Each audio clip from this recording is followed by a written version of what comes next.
I've been there in a while. I know some people jobs aren't even going either because immigration.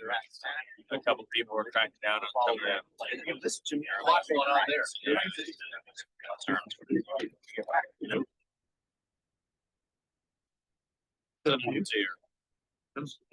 Thank you all. Welcome to the Marine Advisory Board, City of Fort Lauderdale Marine Advisory Board meeting for Thursday, July 8th.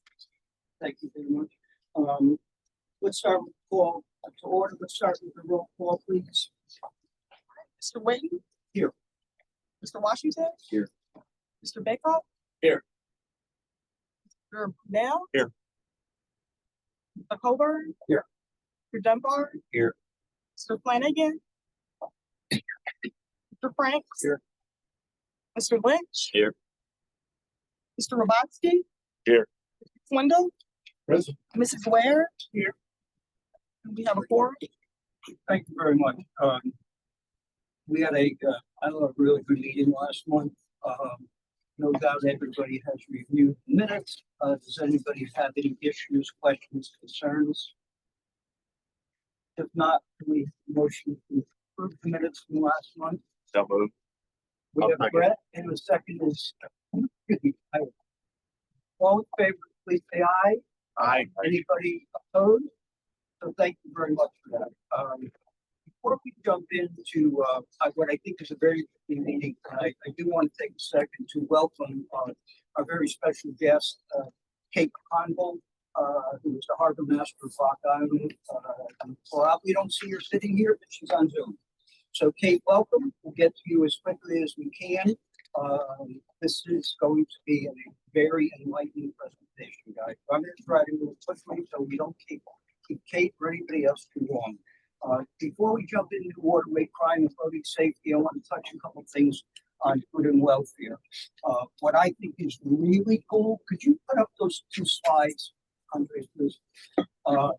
Is that you all may remember Dr. Meyer. Dr. Meyer and Sailboat Ben had a major problem with a dock that was out of compliance with dilapidated seawall, etc. This is the first living seawall installation in the city of Fort Lauderdale. She had championed the cause, and one of the interesting things is, and I've got to double check this, one of the things I read about actually earlier today is some recent legislation suggests that in addition to the living seawall being comparably priced to regular port concrete, you apparently cannot use brick ground. So I'm going to confirm that. And Mark, you know about that?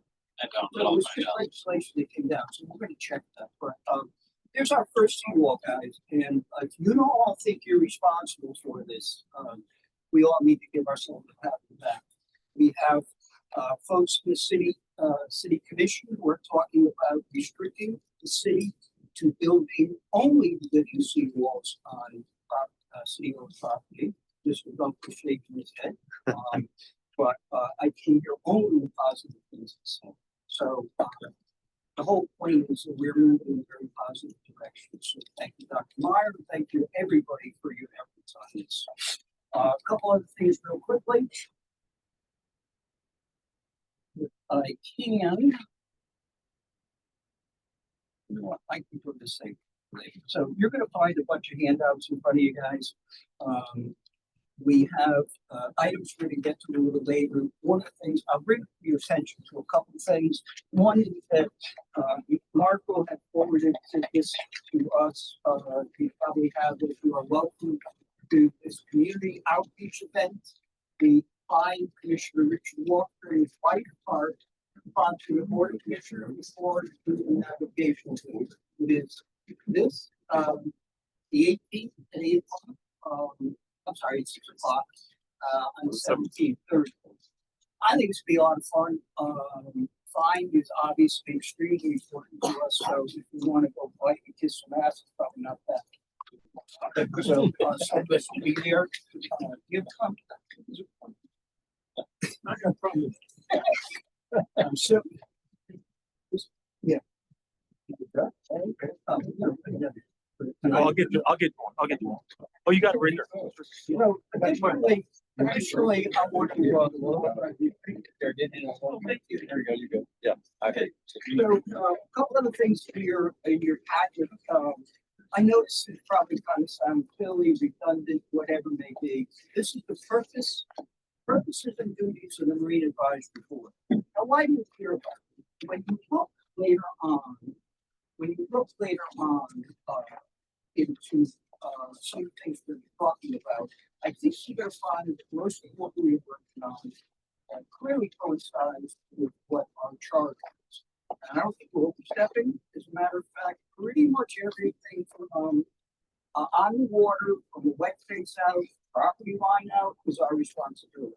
So take a look at this when you get a chance.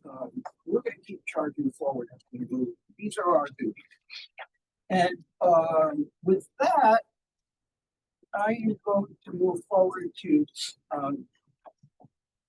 waterway and crime safety, since we were really neglectful last month. Ed Eason, would you please go first? Good evening. To bring up one case. Back.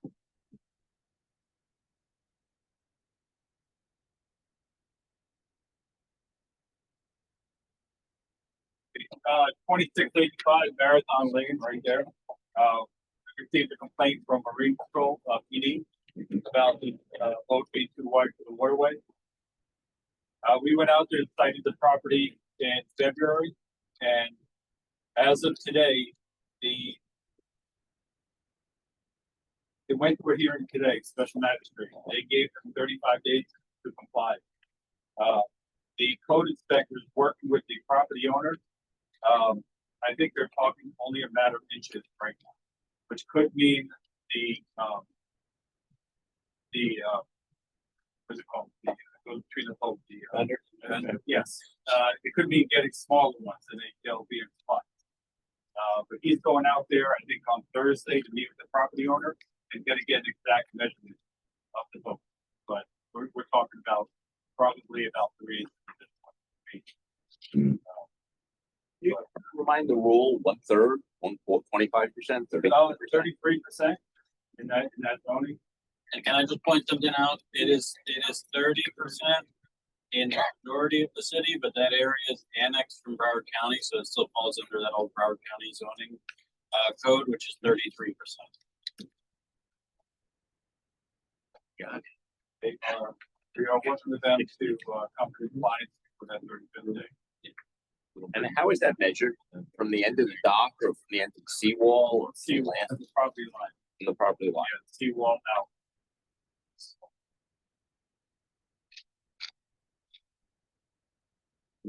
Also important to note that other side of the canal is the town of Dayton.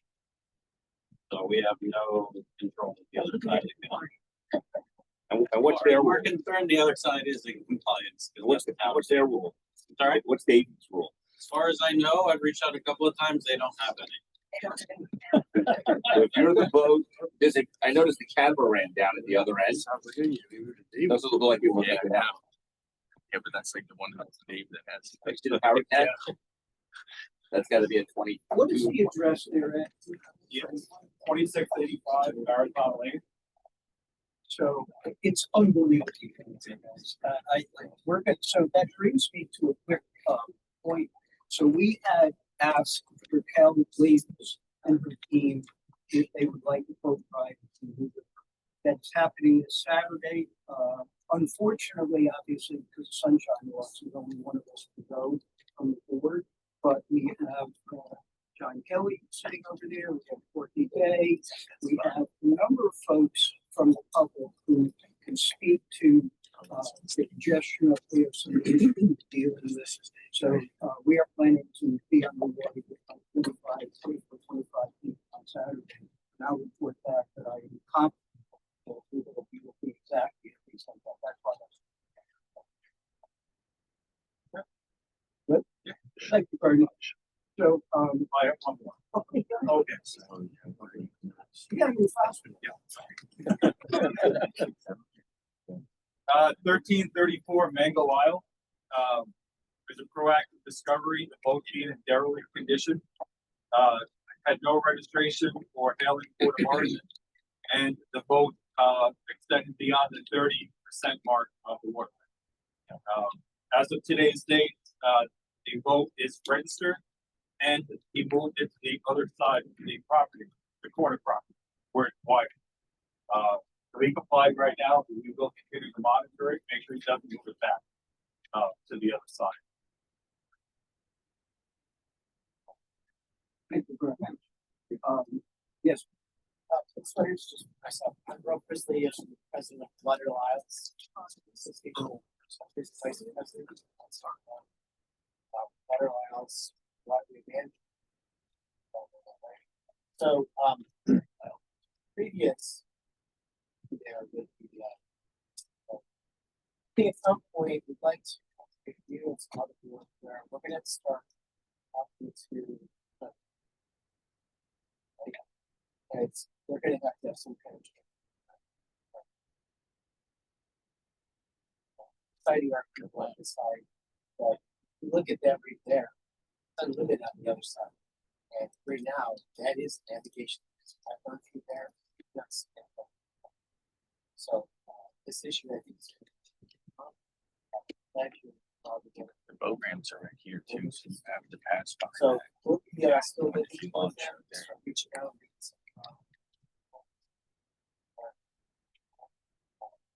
We had to go to the sun. I was on the phone with the manager. I think it's certainly pushing hard, which there's reaching out to them, see if we can start adopting some of those we have on our side, and that'll work it all out. But right now, again, it's limited on that other side. It will only come down to when the constructing probably the fire boats and police boats still true, right? The violation right now. I think we thought. for this much bigger picture here, I was up to Ripley twice last week. Mentioned going up with the city manager, and what we're going to do is just this. We know that there's a little islands along the way. We know the boats around. We know what's going on, but we have to convey it to them. And we have a captive audience. They're really interested. The city manager really cares.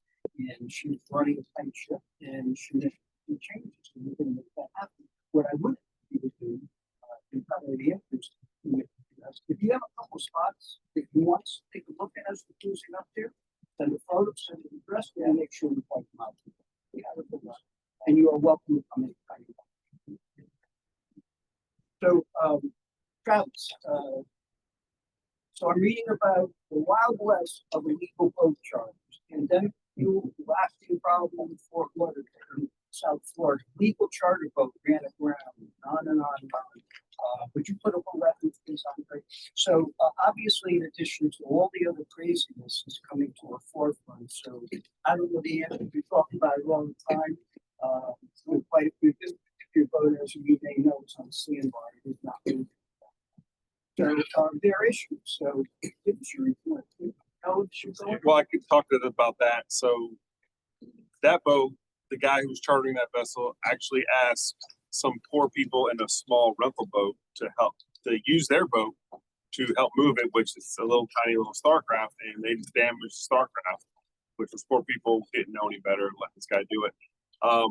We went out there and saw there was a charter, and we called the Coast Guard over, and the Coast Guard cited him, separate sites and shut him down.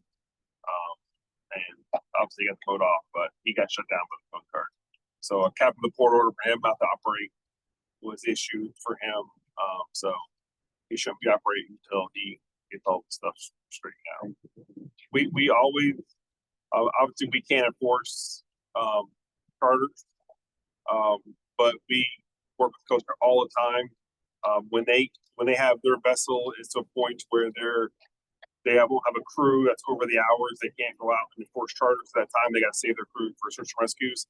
They'll put a couple people on our boats, and we'll go out there and we'll facilitate them to help combat this. issue he didn't have a captain's license or that the boat wasn't Coast Guard inspected? For 6 people. I don't know, but I don't offhand, I don't know what they thought it was 7 or 8.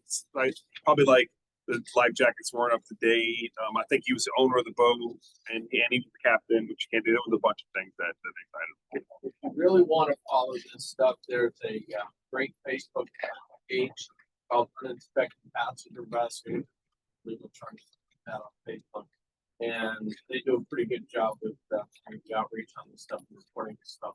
Also, I might add that FWC and the Coast Guard have been partnering quite some time on cracking down on illegal charters as well as illegal commercial activities on waterways. And they've really stepped up that game here in Fort Lauderdale. It's not just a Miami thing. And they've been pulling over a lot of boats lately. I got 42 days ago. So I mean, it's really happening here in Fort Lauderdale. They're doing a great job. Travis, let you go. No, we didn't talk that. All right, for the month of June, the Fort Lauderdale Police Department unit responded to 120 calls for service. 6 of those were accidents with either minor or no injuries. And we wrote 66 citations. The only incident of note for you guys was the LMC where there was a couple garments taken off one boat. Unfortunately, there was no video that captured the incident, and my officers processed the boat, but no fingerprints were found on the boat. So no evidence of that. The owner did have the serial numbers on hand, so we're able to enter those into the FDIC. So they do turn up at some point, then we will be able to, the officer, no matter where they are in the country, they'll know they're stolen and hopefully minimum get those back to the owner. Something I wanted to show you guys and touch base on, you can just pass these around, that would be great. Something that one of my guys, especially Officer Tom Stenger, has been working on. And I want to bring it to your attention and the audience's attention. So this FMIU Marine Conference happens every year in the state of Florida, where all these Marine units from across the state, from local, county, state, federal, they all get together and have a big conference. Well, we're attempting to host it this year in Fort Lauderdale. The conference people have made a deal with Hilton there, and what we're looking for is some sponsors, because they want to keep the cost as low as possible for these jurisdictions to attend the conference. And when they do, they provide the food, the rooms, the transportation around town, so nobody has to get behind the wheel of a car, all those kind of things. What we're looking for. If you go to the next slide, please. So it's December 8th to 11th at the Hilton Hotel. This is kind of like their motto, what they look for. They enhance safety and security for the training of maritime law officers, first responders, providing a discussion forum for marine thefts, environmental crimes, boating safety, marine rescue, and other intelligence exchange. Go to the next slide. So what they really try to do, they get everybody together, and we do, there are vendors that come in, but the biggest thing is they have topics in the conference that we all discuss and talk about. A ton of networking goes on, and it's a really great, super great event. So like I said, they allow Marine officers to throughout the state for to get out of the building on Sunday. This year, the conference will be held in Fort Lauderdale, and we're seeking everyone's help. This was last year's conference topic. They haven't put out this year's yet. So just a few of the topics they put out. Obviously, the change to the laws, the customs interdiction capabilities, weather. They talked about the multiple bridge collapse last year, accident statistics. There was a St. Louis officer who actually went overboard because he didn't have his kill switch on, and he actually got caught in the motor. And luckily, his vest saved him. He tore up his vest. He got hurt a little bit, but tore up his vest really bad. So he was there talking about his incident, what happened, and unfortunately, it happened to him. But it's something you could really learn about. just safety things where you might not decide, if you see this, you're like, shit, I'm gonna live it every single time. You know, I'm going to call fast or going off the a lot of vendors that have patrol boats, they'll bring their boats there and they take us for rides on it, show us boats, that kind of stuff. That, you know, their agency looking to purchase boats. And the Coast Guard had their aviation team out there, showing the thanks. They do an Officer of the Year. This was the Officer of the Year for last year. Paul Joyce from the Venice Police Department. He actually found a burglary suspect, which they chased for probably 2 hours on the West Coast. They chased this guy. But they chased this guy for like 2 hours. Finally, the guy ditched the boat and jumped on land. Netflix like this. Then they do a fallen officer presentation, and the family was there and for him. So what's important to me? FMIU members are all current maritime first responders throughout the state of Florida. They have local, state, federal agencies who are dedicated to protecting Florida's voters and waterways. The board and committees are all volunteers. They put in countless hours for our quarterly trainings and the annual conference. Your sponsorship helps ensure that we can keep the conference affordable so marine responders from all of the state can attend. That's fine. Some ways of support, direct finance contribution to the FMIU Recovery Conference, which is the QR codes. Full sponsorship of the meet and greet events, award center, lunch during the conference, that kind of stuff. Like you or you know somebody who can provide food, that kind of stuff, raffle items, that kind of stuff. That's all they're looking for, all that kind of stuff. Donations of related items to raffle off at the conference, such as racing, gear, cooler, apparel, gift card, ticket advance, and other raffle items. All the proceeds go to offset the conference costs, and they thank you for the food today and any support. If you're in the marine industry that have a viable presentation benefit from marine law enforcement, search rescue, maritime equipment, would like to reach out to us as a possible presenter. If you know somebody, like to become a conference vendor, please let us know. We have plenty. And then there's contacts. Yeah, you guys all have my contact. You can get in touch with me. Great. Also, Matt Gielli, who's the sergeant of BSO Marine Unit, he's helping out with that. And then my officer, Tom Stanger, he's really the one spearheading. I'm kind of not the. If you or you know anybody who can help, if it's an item or you have a company that you want to be, have a part of the conference and show us your equipment or what you can offer to this sort of thing, then that's great too. They're looking for all those kind of things. I appreciate this time. So why don't we plan to bring this up every month? It's happening in December. Okay. Bring it up monthly. And let's make it our business to reach out. They can say that the travelers will do anything. For the PD, same thing. It's like, thank you. Let's make sure this is all. Where's Chief Penny? And so that is close. So Chief Pendle is kind enough to fill in for today. And if you can kind enough, with something, thank you very much. Good evening. I'm the American Meetings Deputy Chief Tingle, Risk Operations, on the Special Operations teams here on fire. Glad to be here tonight. For the month of June, we had 2 significant incidents related to marine fires on June 4th. We had approximately 45 sailboats and originally from the one area. That was heavily involved in arrival, unoccupied vessel behind the home in the dock space. Cause was under investigation still last time I checked. No increase to report. And there was a minor environmental concern at first, but our team was able to work with CTO and get that no issues. And again, June 27th, 1100 Cordova Road, we had another yacht fire, possibly 50-foot yacht, heavily involved in arrival.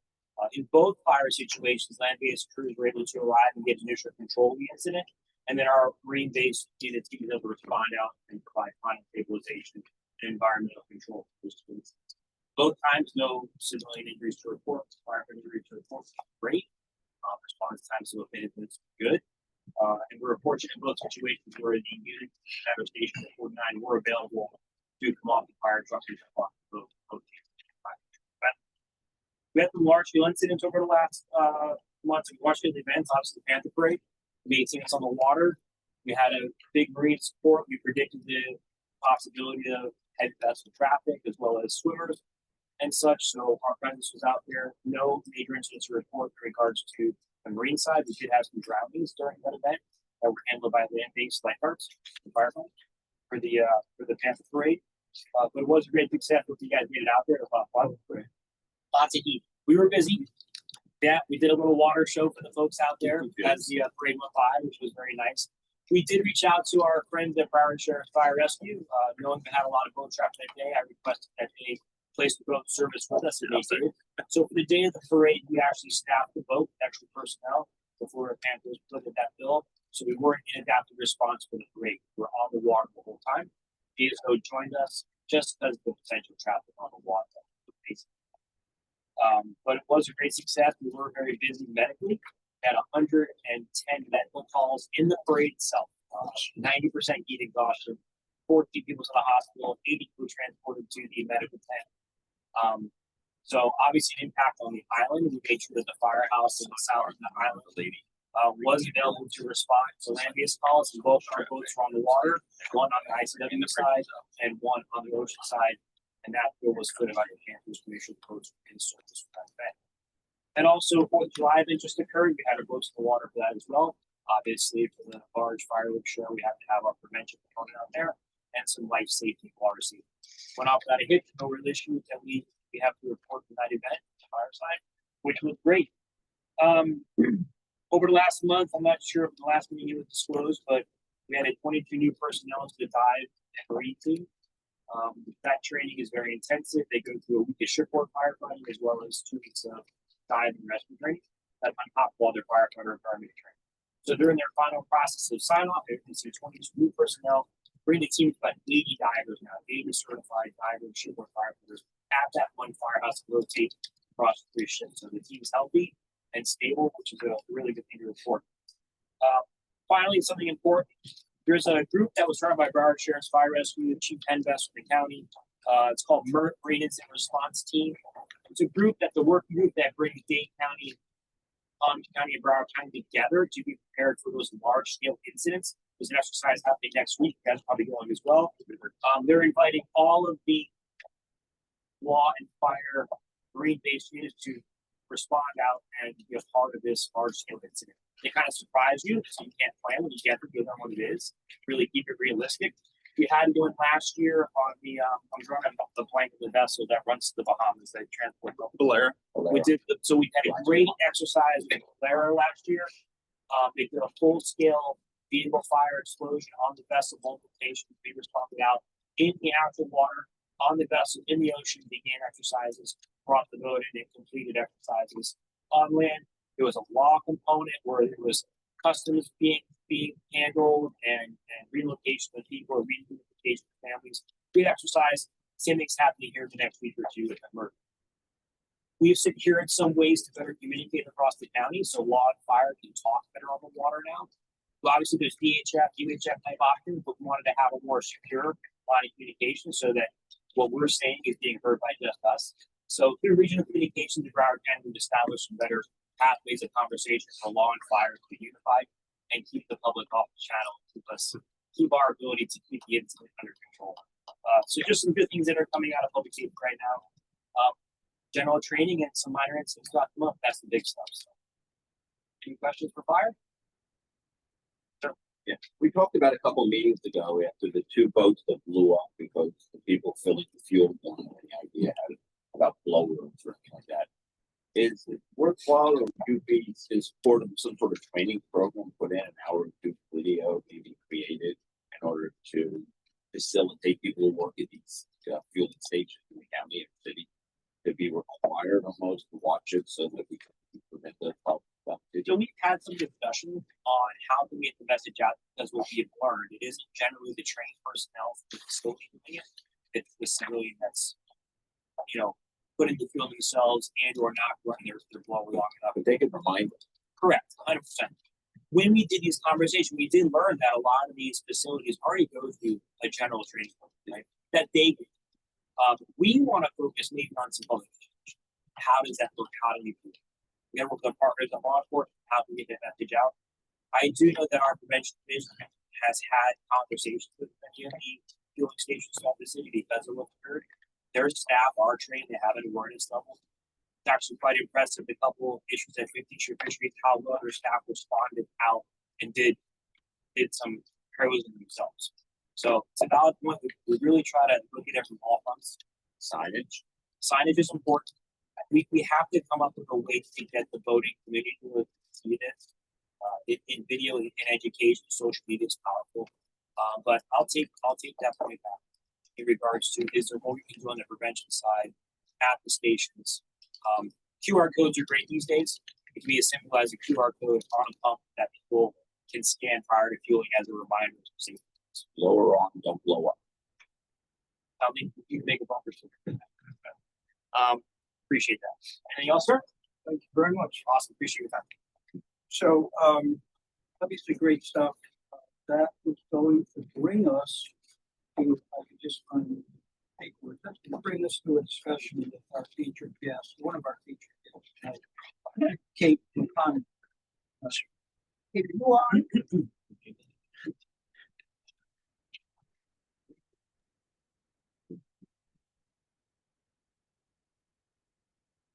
Hi, everyone. Yeah. You hear us? See us okay? Yes, I can. You notice, obviously. Yes, thank you very much. So, we say when we enter the shore and mooring field, we say andiamo, so andiamo to you. And andiamo is Aldo's Bakery, who goes around and delivers fresh bakeries to people. So I'm gonna give you a little quick background on Block Island and Cape. Let me bore you for a minute. Block Island is also known as New Shoreham. It's the smallest town in the smallest state in the United States. It is 7 miles long and 3 miles wide. Okay, they have 43% of the island is preserved for open space. It's only about 12 miles from Connecticut or Rhode Island shore, so many folks go over there for weekends, which I spent countless hours. And one of the things I learned from being up there is, when we talk about best practices, they had to literally sink or swim. So this is a town that is truly leading the industry with respect to clean water. When I wanted to expand upon the agenda, my thoughts were, how does one of the most fragile marine environments in the United States maintain their water quality? It is a tiny little island. Talk about pump out boats, operations, maintenance, hours, staffing, how you control marine discharge, best practice, mooring fields. Most importantly, let's learn from the best of the business. So Block Island got best harbor in the United States for 2025 and 2024. So what we're talking about, if Andre would leave that up, you can't see that, Andre. So obviously, a familiar area, that's what we're talking about. That is our expanded Lake Sylvia. You have essentially one way out. There's water moving in and out. But in just my discussion with Kate on how they operate, etc., it's eye-opening. To the point where Kate was kind enough to share that she's been with the Harbors Department for 27 or 30 years, and she's in her 6th season as a harbor master. One of the things they point out is the pride they take in their pump out program. And that little area has 5 pump out programs. So as Kate will explain to us, they do such a phenomenal job that Rhode Island Department of Environmental Management doesn't even require they have a portable pump outs anymore. They're handling everything. Kate, I'm introducing you, if you don't mind. Kate is, if any of you folks been up to New England, we're a hard bunch of folks, and Kate, I'm going to say, is probably a much better harbor master than a public speaker. So thank you for joining us, and if you'd be kind enough, I give you the floor, and maybe you can kind of give us an overview of what you're all about. Here's some best practices, and we'll throw some questions at you. So I'm not quite sure what you would like me to hit on. Just the history of the program, or So we're trying, so what we're doing is I shared with you, is we have our first pump out boat coming. Our chief waterway officer was, working on it, so we have 1,000-gallon pump out boat coming to a community that's considered the larger communities. So we talk about best practices. We don't know yet how to keep my hours, what we need to cover. The consensus that one comes and probably at the second or third quickly. But this, the voting capital of the United States for the world eventually we have this. So we're to change some of it. We have another gentleman coming after you that's going to talk about portable pump out stations, etc.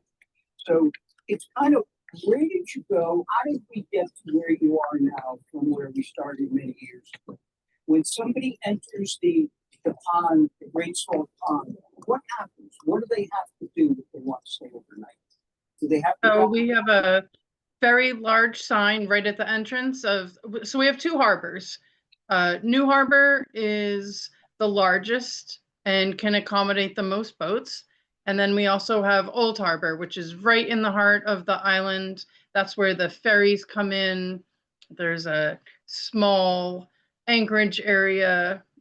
So right now I have 5 pump out boats in my fleet. And people take pride in partaking in the,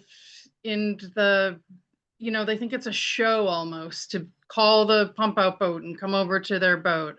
But we do water quality testing once a month annually, every month, around the island and in the harbor, 17 sites.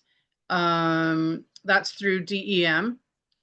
I have 5 boats in the fleet. Can you all hear me okay? Yeah. How big are the boats? So we have 5 boats in our fleet. One takes care of Old Harbor, which manages from 100 to probably the maximum number of boats in Old Harbor is 150 to 200 boats. That's on a big holiday weekend. And that boat can hold 320 gallons.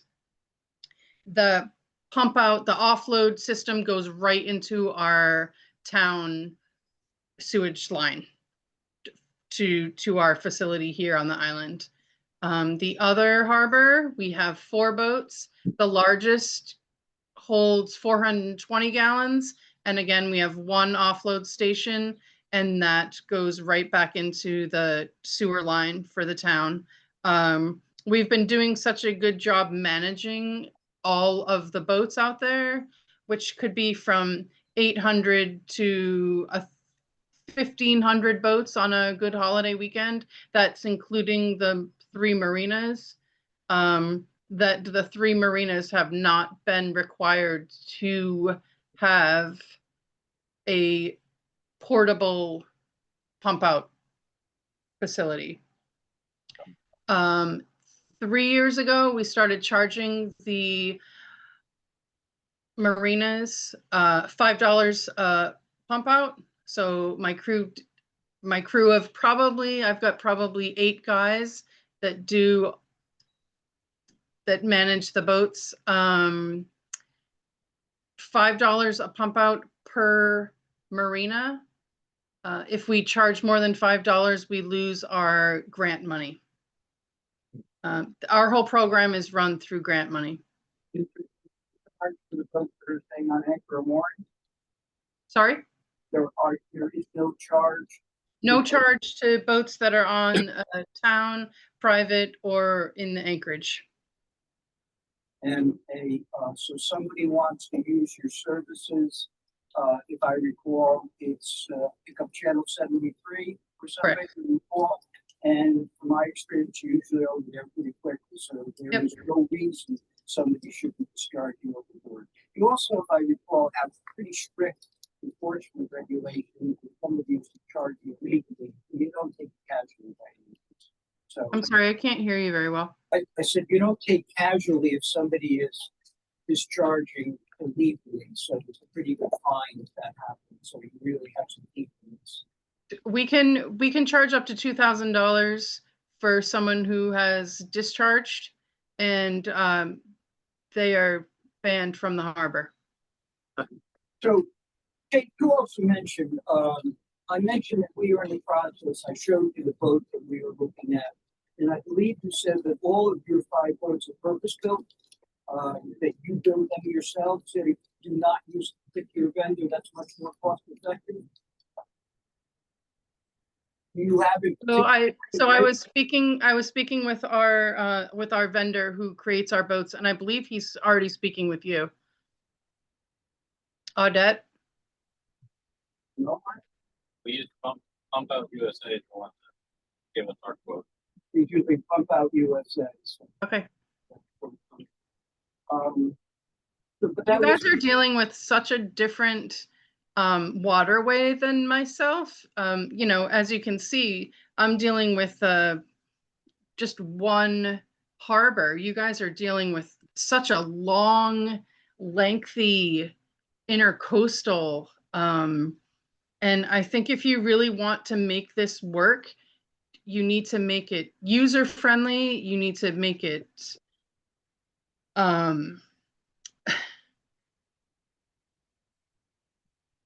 so accessible to these individuals that they take pride in starting to clean your water. this was a point that Kate made on the phone call. And it echoes a conversation I had with Bill Walker, where we're all talking about figuring out how to limit anchorage, you know, how to shoo people away effectively.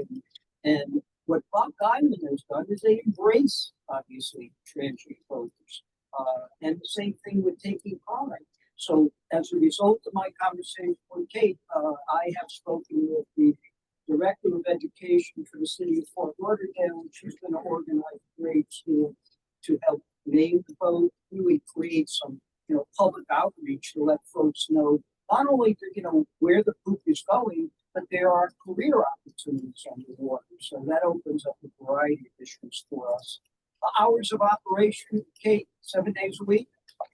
7 days a week from Memorial Day to Columbus Day, 7 a.m. to 5 p.m. Depends on the calls. I have at least 3 boats underway every morning throughout our season, which is really just 3 seasons. And then my last boat gets hauled just before November 1st. That's when I kind of call the season, and our residents, or if you will, they've winterized their boats and they don't need the service anymore.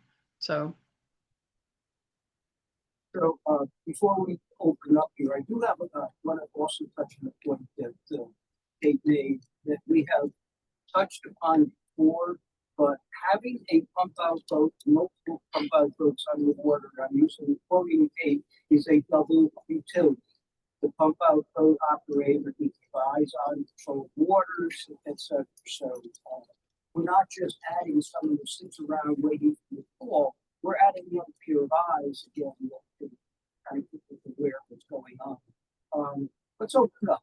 I think the one thing that you need to have with your program is consistency. You need to have a person that, or people that are capable of consistently being on the water. If you're going to have these hours of operation, it needs to be accessible to these people. Otherwise, it's not going to be successful at all. My question to you is, you have this large, looks like a lake, for lack of a better term. Yep. Do you break it up into sectors that Monday they do this area, Tuesday this area, as opposed to going here, here, here, here?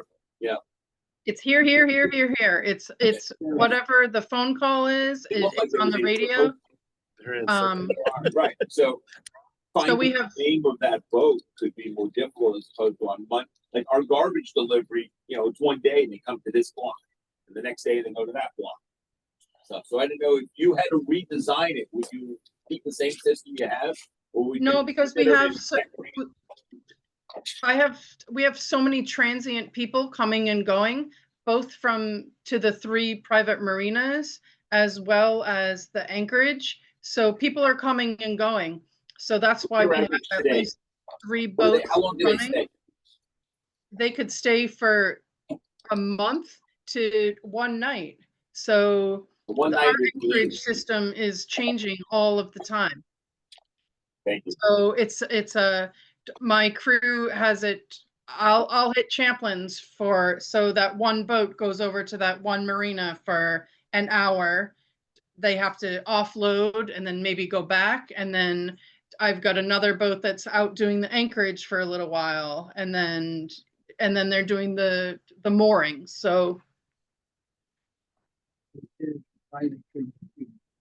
So the grants, are they state or federal? Do they cover the salaries for the 8 guys that you have running the boats? And do those 8 guys do the maintenance, the driving, and does it also cover the dock? yes, so it is a federal grant. I do it annually, and it covers any type of maintenance for the boats. It could be a brand new boat. So Rhode Island just created it's actually 2 grants that we're able to apply for. The first one is maintenance. So that would include my staff pay, any maintenance for the boats. A couple years ago, I did all of the little units on my motors. The year prior, I painted all of the new boats. I got all new fenders and lines and all that. The other one is a higher amount. It's 75-25% grant, and that is open to, I think it's over, I want to say it's over 50 grand, and that would include potentially applying for a new boat. So the town would have to cover 25% of that brand new boat. But I'm more or less, sorry, go ahead. The 8 people that run the boats, they're also the mechanics that take care of the boats and the operators of the boats. It's a overstaffed 8. I take care of all of the maintenance of the boats. I winterize, I do all of the regular maintenance on them. Anything over my head, I have a mechanic that I can turn to, but I keep that all in-house. So, what about mooring balls, Kate? I'm a big advocate of mooring balls here, feeling control the anchorage field. You obviously have mooring balls. What's the importance of mooring balls versus allowing the boat to anchor?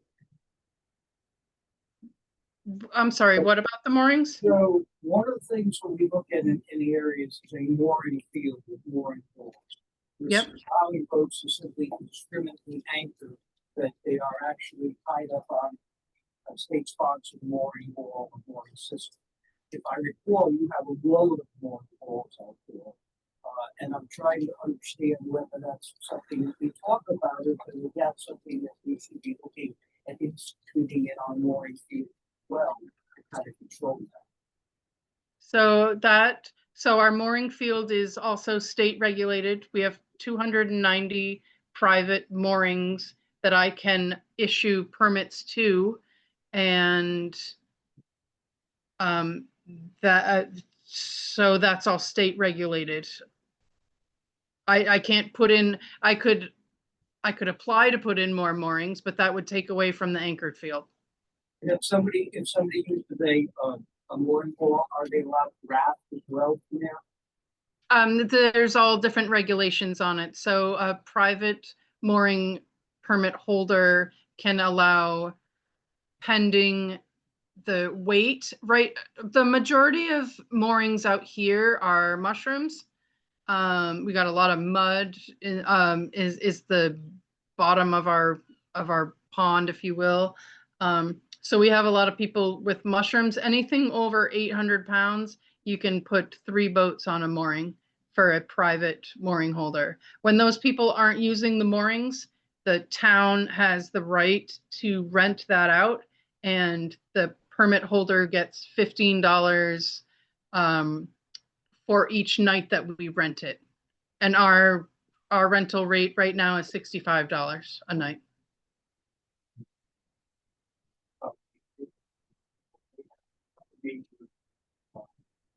Couple major marinas there. Do they still raft off the champions and ballards? So they raft off the boats when you tie up there as well. You pay a lot more than what you pay on the mooring. And is there free transportation from the mooring field to the town as well? Is there a fee? Is there? A free ferry from the mooring field to the town? I'm sorry, a what? Free pickup from the No, it's not free pickup. The launch service is I think it's $5 a head now. So, anybody else? Yes, sir. I'm very big to right fine. Like, do you work the code enforcement, we write fine, or you just write fine for your own? The question was fines. Do you write the fines yourself, or is there a code officer that's involved Fines for what? for dumping inappropriate? Any violations? Oh, absolutely. I mean, I would write that, and that vessel would be notified. I would notify the U.S. Coast Guard. I'd notify DEM, and they would be banned from the harbor. So I think what Rob is referring to is you don't have to sit here, call PD, wait for them to show up. You can actually do the ticketing yourself. Correct. So I have one more question before I turn it over. How about the public? Anybody want to address? Can the pump out boat operators also cite boats for discharge? Absolutely. They are members of my department, and they have the right as much as I do. So yes. So, And if there was ever an issue, I would certainly go over there, but no, they have the authority to do so. so I've got 2 other things. Kate, I saw the notice of public hearing regarding the insurance issue so basically the procedure for mooring and anchorage is this basically is a requirement that vessels moored or anchored in the waters of Block Island for more than 2 consecutive weeks must present proof of insurance to the harbor master. Is that moving forward? It was approved last night. So that's an outstanding thing.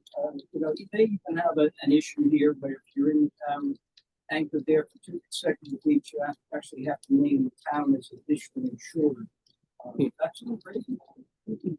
So this is town council, and this is something that we are looking into. So thank you for that. So my last question to you is, what would you do differently today? Would you make any changes? Would you improve or do anything at all, or advise us that we might benefit from your experience?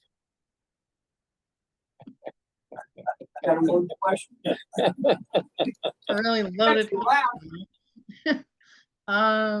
What would I do differently?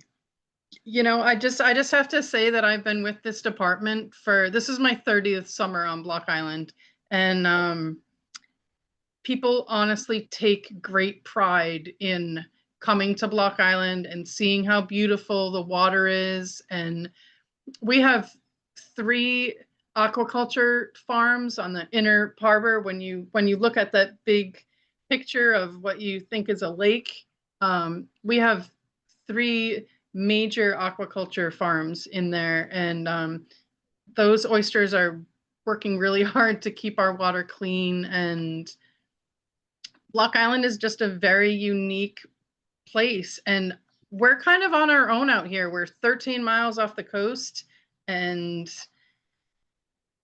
like I said, we're on our own. So what would I change differently? I don't know. I've got a great group of people that work for me and take pride in the work. So I think it's public outreach and accessibility for you guys is gonna really make this succeed.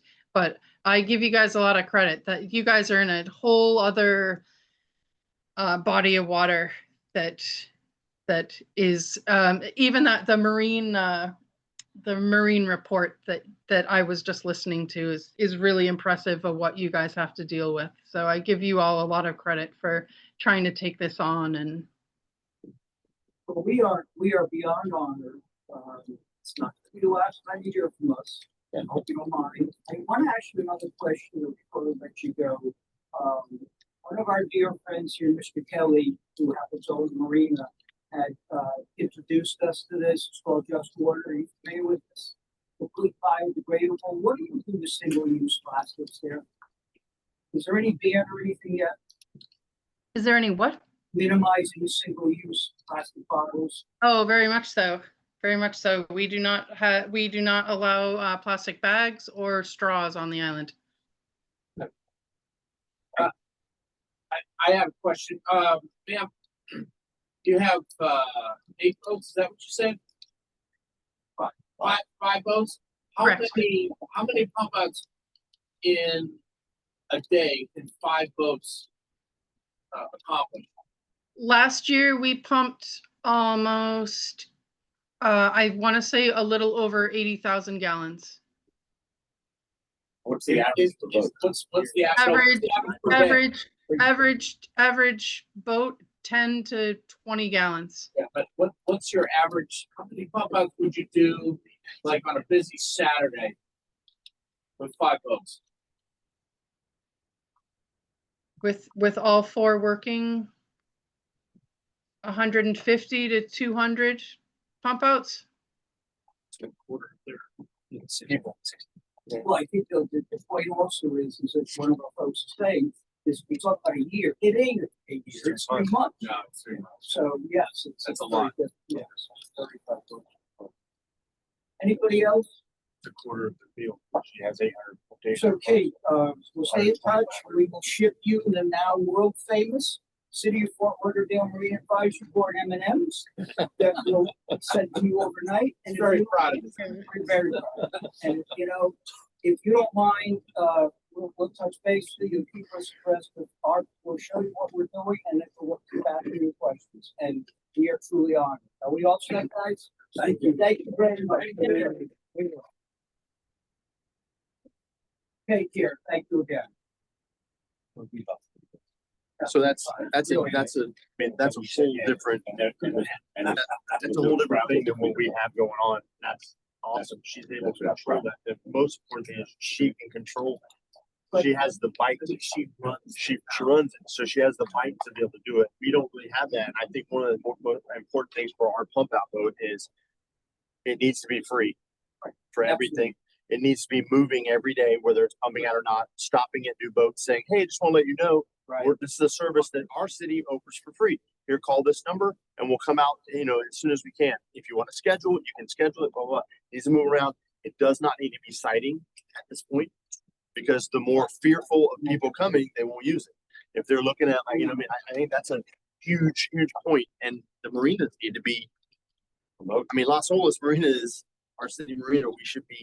We don't have a pump out station there. They should be promoting that it needs to come here and be used. So I talked to Marco earlier today about this. I believe, and I'll let Marco speak on this, but with that, so a couple things with the pump out that I think are really important is it's always good for us to have another set of eyes and ears on the water, right? Like we don't want to have to rely on FLPD obviously for anything other than law enforcement. Like that's obviously pretty obvious, right? But I think having that other set of eyes and ears, somebody that represents the city that can cross over with code or God forbid cross over with fire or PD, cross over with Marco. But the other part is that I think, and to Kate's point, that this person I think could essentially be a de facto code compliance person as well. And I know I'll let Marco speak to it, but I believe they can take pictures of code violations, send it over a code, and then code can take care of it from there. So I think that there's a lot of ancillary benefits to having even just this one, pump out boat on the water because it just gives us another set of eyes and ears representing the city that we haven't had before. And I really want to recognize Marco because he's the one that sourced this grant that the city's been working on. And I want to say within probably his third day on the job, he's like, hey, by the way, did you know that that this was available? I don't think anybody knew. So, like, you know, I have to give him a lot of credit because doing a great job. Well, I don't know, that's a couple minutes. But it is true. You know, Mark. I just think that we have to be careful in the beginning with that, because the more that we have a code enforcement pump out there, nobody wants to come over. At first, for the first year, maybe even two, that it needs to be free, happy, go, like she said, make it a thing where people are happy to call and come over. There's no issues. Then after we get an establishment and we get this whole change of our city where you have 30 days, then it can be it. We're established now. Then we can have them where, hey, they check in. You checking in? Cool, nice to check in. And it's friendly. Yeah, and my hope is that hopefully this will be utilized mostly with these suspect mooring areas where there's suspect vessels that we know aren't pumping out, right, and not necessarily competing with the marine waste management of the world, you know, and those businesses that are coming to people's docks and, you know, private citizens are paying them to do a job, which I'm hoping that there won't be too much of a competition or any at all for somebody like that, because, you know, maybe people prefer having that private contractor doing that work for them, but There's no time at this point for any. that would be, that would be ideal. I don't know what the grant requires. It's started as a result of like Sylvia and. Exactly. Exactly. Yeah. Should be going to marinas and all the anchoring You areas, know, you can, marinas should be private owned. but they don't. That's That's the thing. You know, There's no reason, and you can't, and one of the issues is you're not gonna go pump on 112 Westport that holds 600 gallons. It's gotta be boats, again, that a larger boat obviously has an alternative. Small boats in the living room, we gotta figure out the living room. Tim, would you join us up here, please? Sure. So Tim Griffin, guys, have a seat. Is there a cruiser network in Fort Lauderdale? That, you know, like everyone listens at 8 a.m. on a certain channel and says, hey, like they have it in Block Island, they have it in other places, a cruiser network. They have it in all the islands, Georgetown, where they make, you know, this is what's going on. There's some of that, yeah. There's a lot of network. You're talking about VHF radio. Yeah, VHF radio cruiser network that like Georgetown would have and all the stuff. So, ABC so I want to draw Tim Griffin in. Tim is our featured guest. 10 minutes with an industry expert, although give him as much time as he wants. So I asked him to send me the bio, and it's 2 pages. So grab yourself a cup of coffee and settle back. So, Tim, would you introduce yourself, please, and give us some background? Tim Griffin. I've worked in the yachting industry since 1985, so 40 years. Before that, I was, and actually for part of that time, I was U.S. Coast Guard Reserve. I can't remember the first time I was boating. It's been all of my life. I grew up surfing, boating. That was my life growing up. Started working as an auto mechanic, joined the Coast Guard, then started working on yachts. So, of course, yachts, you have to travel a lot. So after a certain point in your life, that kind of loses its appeal. So I moved ashore, started a business, got offered a position as an engineer with the JM family, Gallant Lady. Did that for 5 years, got moved in the office as the operations manager. I knew when I moved in there, it was a terminal position. And I lasted about the average of everybody before me. And went back out, tried to avoid starting my own business because I'm not a businessman. I'm an engineer and technician, not a businessman. But I couldn't avoid it. Since then, I've bought another business that my wife runs, which is Environmental Marine Services, right down Andrews Avenue, right before 84. And our specialty is yacht plumbing. Let me interrupt you at that point. So, his background has been quite a background, certainly Coast Guard, etc. I had reached out to Tim. I'm actually not even sure how I found you. One of the things we had to discuss came up with one of our waivers. I think it was about Hendricks. open construction, small kind of project. And I remember looking at it in some other open construction and saying, why don't we install require that a homeowner, when you're building with open construction like that, some way to tie in to your sewer. So I could pull out my boat and have 40-gallon holding tank and literally plug it in. I know it's not simple, but it's not that complicated. Flip the switch, goes right into the sewer. And why do we care about this? Because to me, 3 miles offshore is not far enough. I just don't believe it, particularly when you get to the Keys.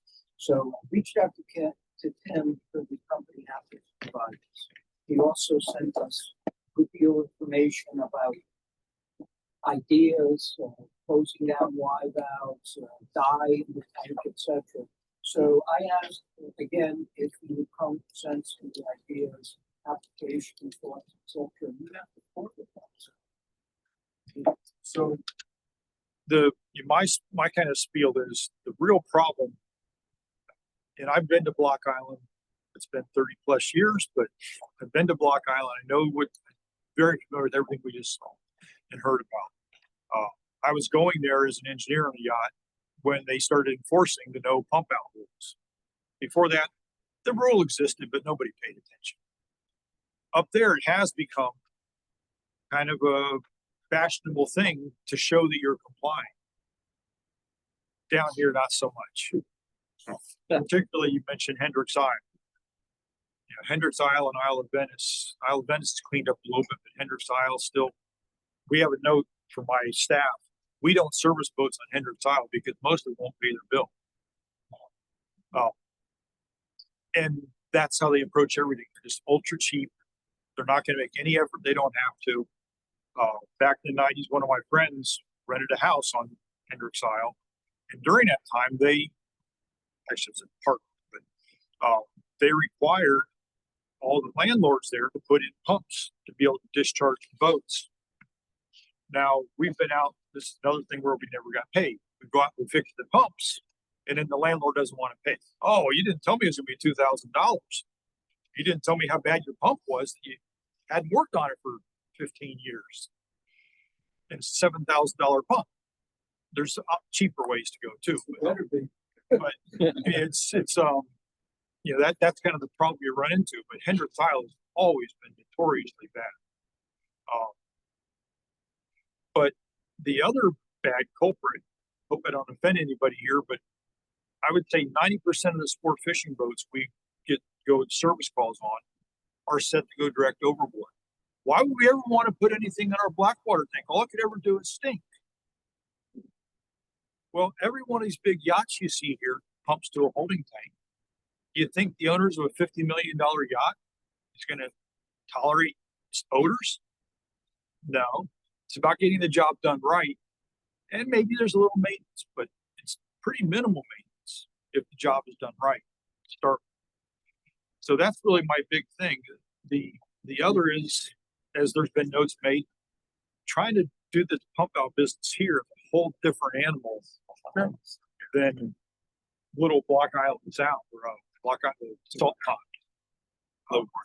Well, absolutely. But if you're looking at an island again that's a handful of miles across, and you've got 5 pump out boats in a town that great respect pretends to be the boating capital of the world and does not have one. Right. So we're talking about best practices before. You've obviously heard, Kate, you heard from us. The purpose of this was talking about possible dockside pump outs to address, etc. But we talk about best practices, harbor, etc. Share your thoughts. What are you doing wrong? What do you do differently? What's going on here? I'm not a fan of excessive regulations, but obviously we need regulations on this. But we have regulations, so we just can't enforce it. And that really I think is the crux of it is how do you enforce it? And now there has been a time where there's at least been a threat that you'd be boarded and you would be checked to see that your overboard seacocks are closed. I've been on boats that have been boarded 3 or 4 times, and that's never been checked. So that's one thing. Now there's the new law that I just read about last week or the week before, that in the state of Florida, law enforcement can no longer pull over a boat without reason. Now you may be able to expand upon that more than what I had. Yeah, I think for a safety check or marine sanitation, you have to have a primary offense first, they move that to secondary. Right. Which in the past, you can pull someone over, even if they're not filing the law, like a wake violation like that, we can do a safety check, or we can do marine sanitation. Now we have to have a primary offense. But we could do it in Coast Guard. We did that. Coast Guard can still do it. Right, because they're federal, not Yeah, state, right. so they override that. Yeah, right. But forever in marine business, they could do that. They could pull over here. Let me see your life jackets and your fire extinguishers and flares and your registration. We have in this town culture of indifference with respect to marine waste management. And even though, as you said, there are lots of laws, federal, local, state laws, it seems like, there's a culture of indifference when it comes to this. And there's something that needs to change at the top with respect to that. I'll give you a perfect example. We're building marinas left and right in this town, and they do not offer public pump outs.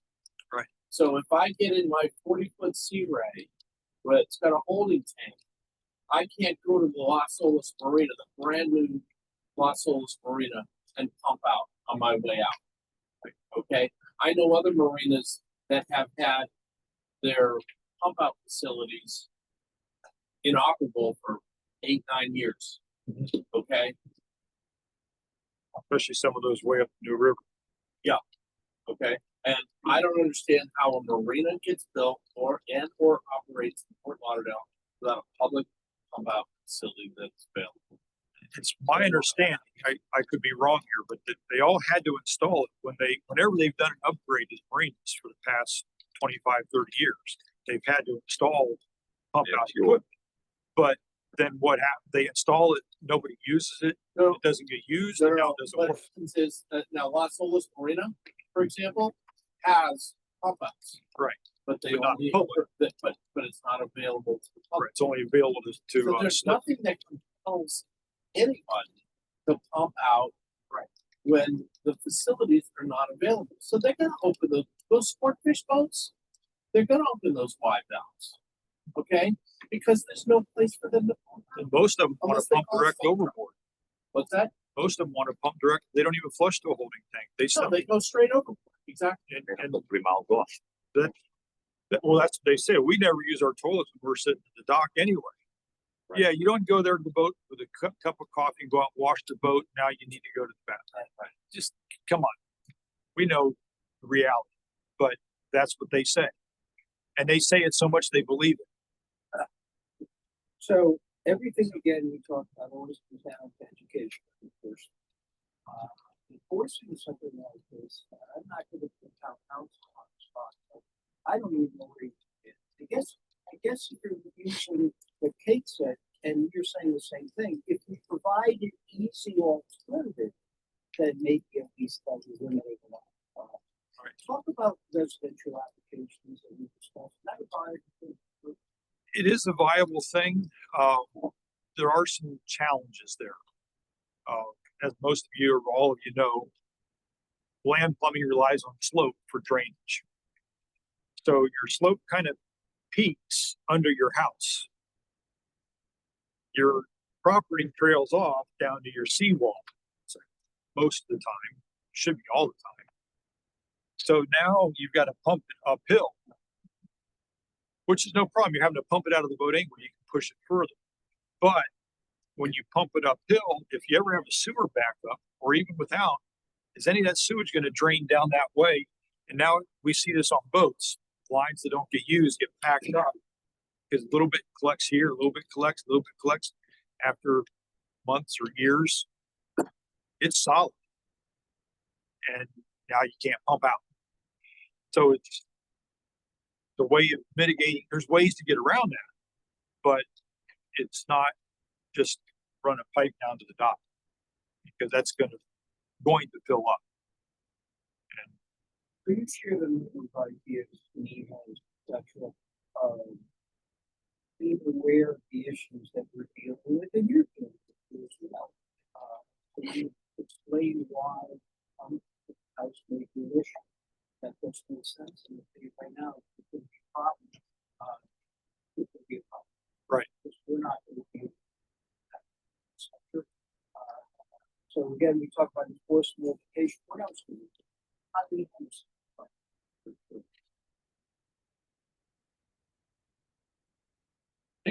Really almost has to come down to just a public campaign. You know, Well, we talk about the popular, but we're gonna dress it up. In a meeting. We want it out there, so folks can see what it's actually is. it really has to become something that's desired rather than, oh, I've got to schedule the pump out vote. And you know, I run a service company, and I can tell you how hard it is to get to the job on time. First job of the day, baby, you get to on time. Second, third, fourth.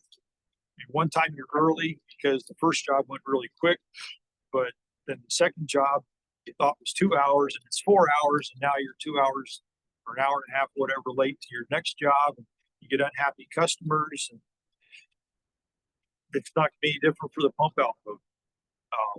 I know the question came up, how many gallons per boat do you pump out? 10 to 20 was the answer. Well, you know, a 40-foot Sea Ray has probably a 40-gallon holding tank.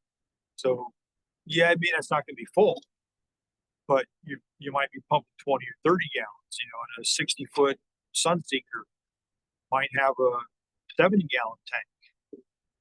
But I think you said the boat you're getting is 1,000 gallons. So, both parts of our order is 1,000 gallons. But again, this is still within this. So, you know, we're trying to, so how do we restrict? We talked about the 112 Westbrook. It does have a 600 gallon. Right. We're not, I don't think we could be able to do it. But, you know, where you cut it, why you cut it. So this one. Right. And so a lot of the Westports do have sewage treatment systems, but a lot of them don't, the 112s. And to that, you know, a lot of those sewage treatment systems, I've seen this happen, and I know others who have witnessed it as well, is that effluent treated sewage does get dumped overboard at 2 o'clock in the morning. And that stuff is extremely toxic. So, I mean, that's not anything that we need in the intercoastal waterway where people are swimming. So, Tim, I appreciate it. Anybody from the public have questions? Anybody from the board? Tim, we're going to stay in touch with you. We're going to invite you back as we continue to develop this national updates, etc.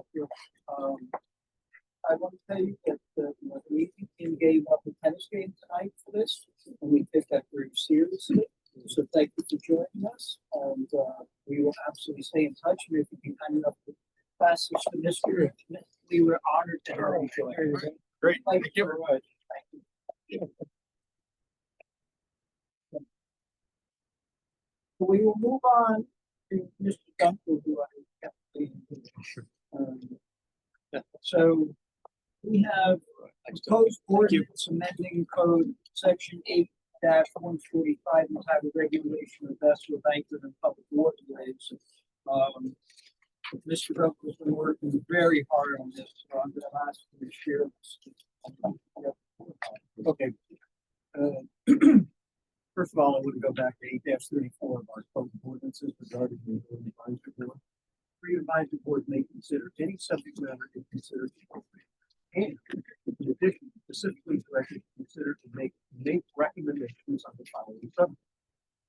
2 of these would stick out and make conditions of waterway direction, waterway station traffic control. We're addressing lake slopes. It is a designated by the city of Colorado. When that was done, we didn't have the influx of boats anchoring there. I grew up on that lake, so of course, not a problem today. It is a significant problem. So I'm going to ask y'all to make a recommendation that this would be done. 1968, the state of Florida adopted the Constitution. It gave municipalities own rule powers. What does that mean?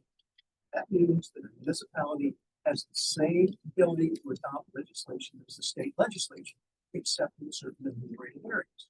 One of which is if the state legislature preempts you. So, 1971, we had an ordinance that said you couldn't anchor overnight. That stayed in effect until 2008, when the state of Florida came along and preempted our ability to regulate anchorages in waters, in municipal waters. Which is where we have been up until, 1 second. May 19th, 2025. And what happened then is House Bill 481 adopted legislation which would allow us to regulate the anchorage of vessels. However, it was not self-effectuating. In other words, it didn't go into effect all by itself. Went back and looked at our ordinances, and one of the things that happened back in 2008 was that we were prohibited from enacting, continuing in effect, or enforcing any ordinance or local regulation regulating the anchorage. Now, go back. This ordinance, Travis, you're the one that's gonna have to enforce it. Okay, yeah, right. It is unlawful to anchor a vessel within the public waterways in the port limits of the city of Fort Lauderdale for a period of 1 hour or more, including 1/2 hour after sunset and 1/2 hour typically in the evening hour. For more than 30 days, I would say 30 consecutive days, more than 30 days, maybe 6 months period, excluding the time the vessel is anchored overnight for the purpose of completing permitted marine construction. I'm asking y'all to recommend that the city of Fort Lauderdale adopt that as soon as we can get there.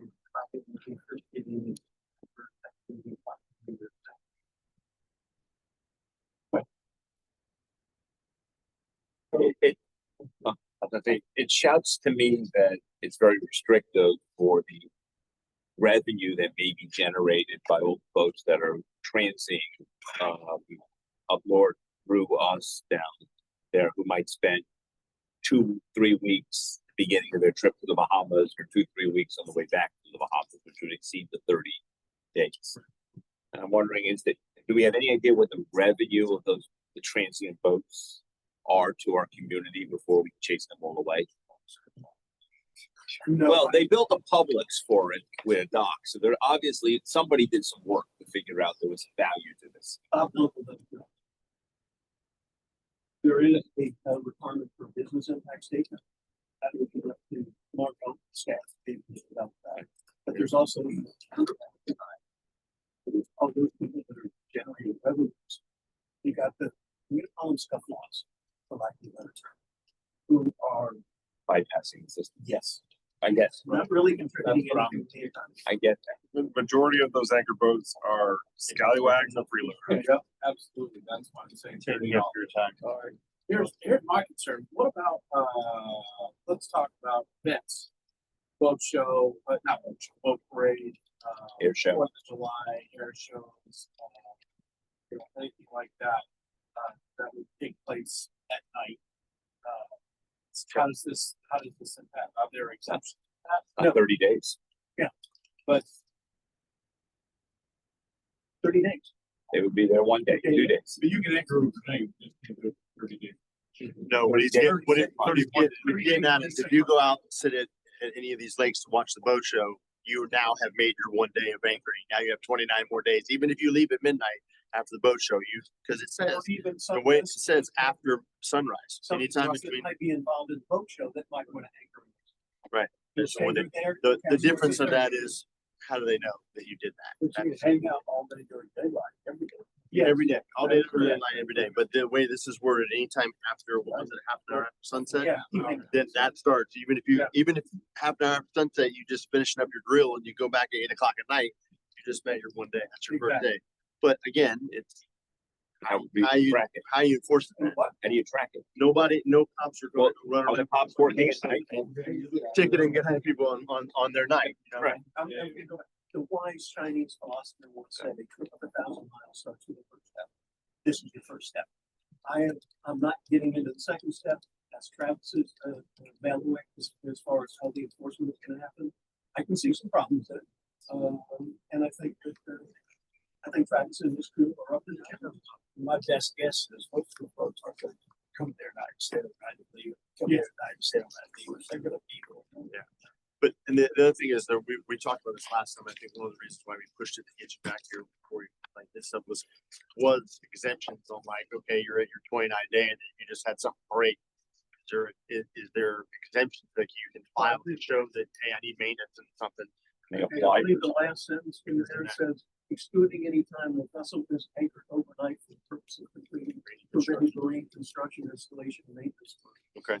Then the other part of that formula would go to the discretion of the police officers. Yeah. Right.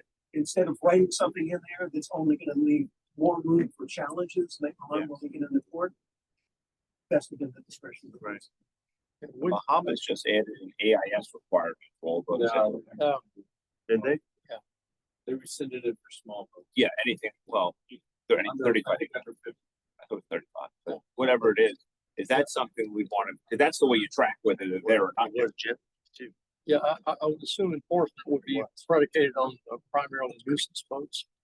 I mean, the actual enforcement, Of what? like nuisance boats are the ones. Yeah, that's the ones that really, So But you can't pick and choose. you can't pick and choose, Oh, of course not. No, but in yeah. reality, that's essentially. Those are the ones we'll actually be enforcing. Most of the people that are actually moving through are not. Have we heard if They'll get this sticker. Food or on their boat. Pompano are going to be doing any of this stuff because they have their own way of to do their They like don't Santa have to Barbara. do exactly what we're Have we heard anything that they're going to do? It's best of my knowledge. Because I know Hollywood has already designated mooring areas as far as the other rule, correct? That was part of an anchorage limitation area. Right. And let's turn the clock back. You called and Triple Market was here. Yeah. And put on a presentation about the anchorage limitation. Worked with one of these stops there over there in Harvey and then with his people. And then like full bore into great, actually, making application to the county. Because it's only the county that can authorize the anchorage limitation. And what happened is when up to 418, 41, excuse me, passed, became law on May 19th. That's what the whole. If the anchor limitation area, I mean, if you weight anchor and you travel 1 nautical mile away, that starts to populate. And it was flawed, but it was better than nothing. This was way beyond what that would have done. And like I said, it's the first step. So this came up on our last meeting, guys. We pulled it because Stratton and really wanted to hear from him, which I apologize for. It makes so much sense. Hearing from him. Are there other questions? Are we allowed to Modify this where it's a short, you know, 3 weeks and 3 weeks, like in the same 6-month period. And here's why. We started out with you can't anchor. Over. State came on and said, we're not gonna let you do that. I've been to FWC conferences. Both US. 99% of the people in attendance are both US people interested in having the ability to navigate back and forth. 1% would represent law enforcement municipality. So the state went overboard on that and said, look, we're not gonna allow you to break.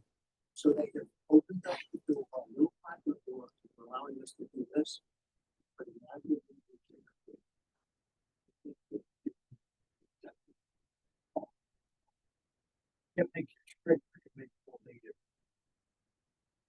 I would go. My approach is go exactly what. I'm not saying they can leave. Yeah, that's kind of, yeah, yes, So we, But this is coming from the state. exactly. This wording is coming from the state. Word for word states. So a couple of words. calendar year versus fiscal year versus 12 rolling 6 months, Well, it says 30 days and 6 month period. So, so Bob, the goal is that we said, number one, we think have we vote, yeah, in favor that we send up a recommendation to the commission to support the ordinance, which is basically go back to 9-3. I would ask that this board make a recommendation to the city commission to adopt this. So, with respect to the wording, we can simply say that we should make a recommendation to support the ordinance. Yes, But add 8145, right? With 8145 in it? yeah. Further thoughts? Does anybody have a recommendation? Hey, In Miami, you required to show up. So,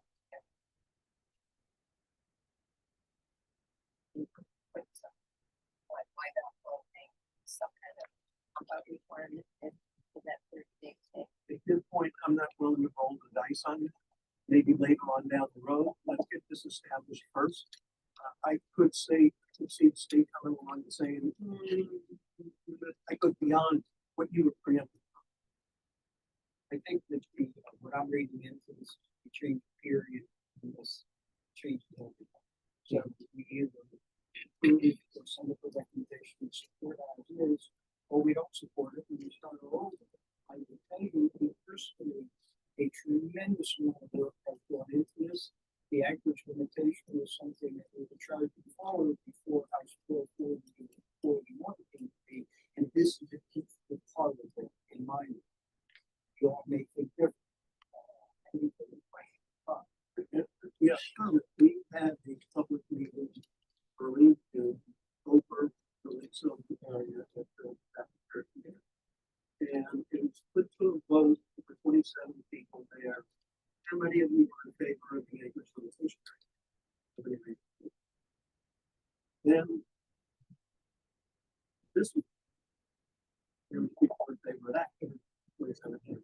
So this is House Bill 41. It's neat, well packaged. Again, my guess would be this is something that Bob would have written if he had an opportunity. Just from a timing standpoint, thank goodness we can support the acreage limitation.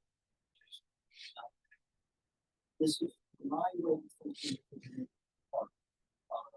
the questions for the recommendation committee. Anybody like to recommend? if we go, if somebody's there for 30 days, they come back in 5 months, 3 weeks. Does it only the overlap of the 6 months count, or does it count the entire sequence that they were there? 30 days, 6 months.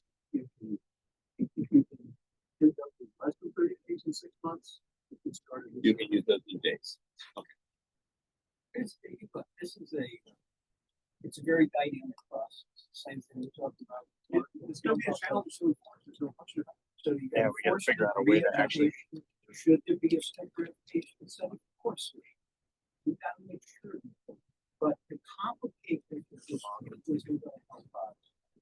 So I would ask somebody if they would be willing to make a recommendation. I would. Get over. Somebody second. Second. So we have I'm going to do a roll call vote. We need what's the motion? The exact motion? Send up a recommendation. To support the ordinance. 8145. And we have a roll call vote. She's got to. Come on. Is it a recommendation to support the ordinance? This is a recommendation to support ordinance 8-145 of As written on the date. as written on tape.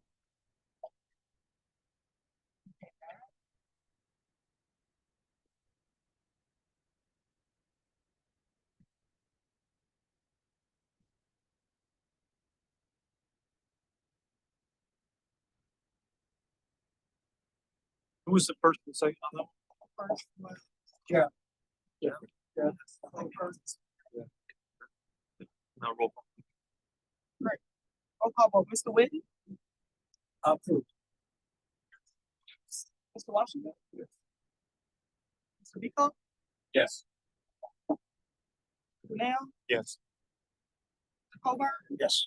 Mr. Dunbar. Yes. Mr. Flanagan, it's not here. Franks, Yes.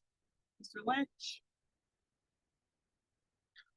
He's out. He walked. He left.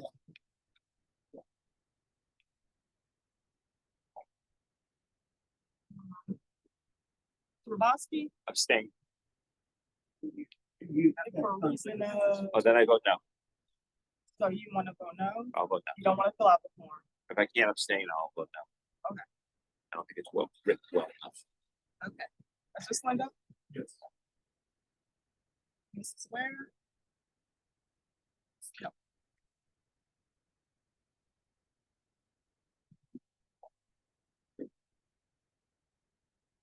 The vote passed. So, terrific job, Bob. We don't, we already gave Mark for his swollen day. We give Bob again. The hard work goes on behind the scenes. So, thank you, Bob. Bob, you had a question? I want to respond, go a little bit further on your comment. The next thing that I'm gonna be working on, is Tim Stocksdale, and his folks, regulations for living rooms. And I was going through the green sanitation section. And lo and behold, I come across the provision. The owner or operator of a liveaboard vessel or house that is equipped with a marine sanitation device must maintain a record of the date of each pump out of the marine sanitation device and the location of the pump out station or region. We'll be weaving that into the livable units, but not into this. Most of the problems that are going on in the facility are probably livable ones, or it's kind of a tough definition of this. Yeah, Not having that. That's also a requirement for commercial vessels that have marine sanitation. but I don't get to adopt words. Yeah. I'm just Yeah. saying, there's a precedent for this. Right, type of right, thing right, that yeah. exists. Coast Guard certified. That's all. Travis, can you tell me about the enforcement of this? So is it legit for the officer to say, okay, this boat is anchored for 30 days in Lake Sylvia? You have to have, how do you prove that? Checking every day. Really? We're gonna have to keep a log for all the vessels. This is day one. Check the next day. The net has not moved. You know, day 3, day 4, and we're gonna keep a log and a spreadsheet, and we're gonna have to go out and check. I mean, our hotspot, Lake Sylvia, North Los Angeles. You know, and we're gonna have to just do a log with the name of the vessel or the FL numbers, and my guys have to go out and I'll assign them each area because our squads are split. And assign each area, and they'll just do checks every single day. We'll count down and what they hit day 31, and we're like those here.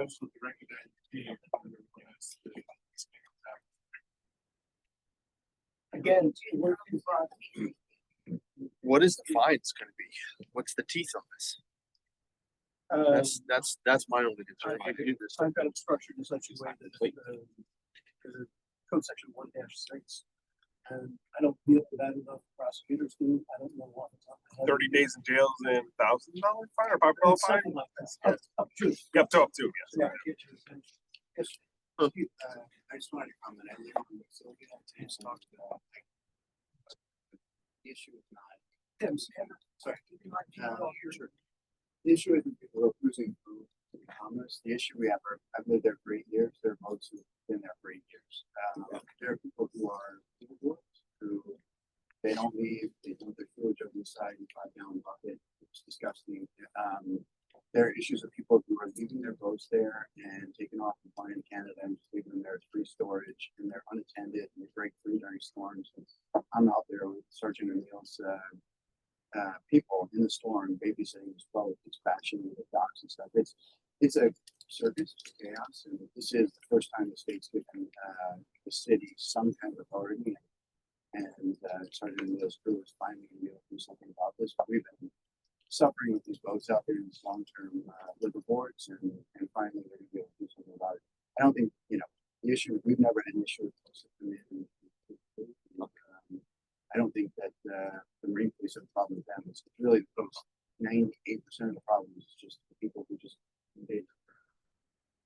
It's not gonna be like, you know, who was here this week or last week, who's been here for 5 years. I mean, essentially this and the program vote can solve. It's the only way we're gonna do it.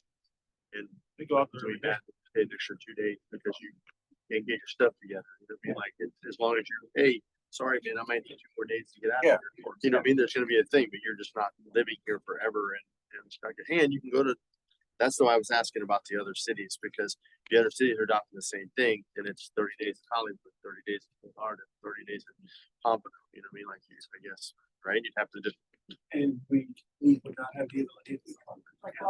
well, they would do that. They would have to do this. That's why you buy the boat. If they do 29 days here, and then move to Hollywood. They're in Hollywood now. So Now we can do Unless you 3 become a days county. a month, yeah.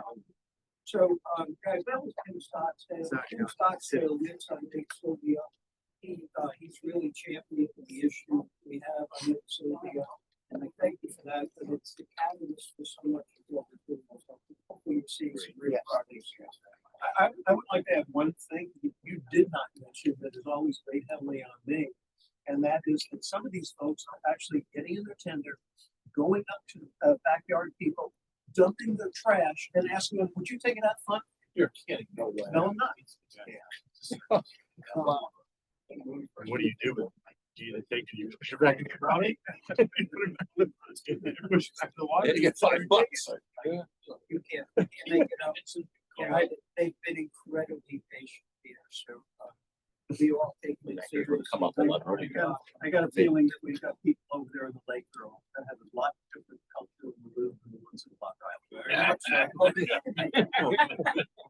Okay, so we gotta move this forward. Are we all right with that? So we're all set.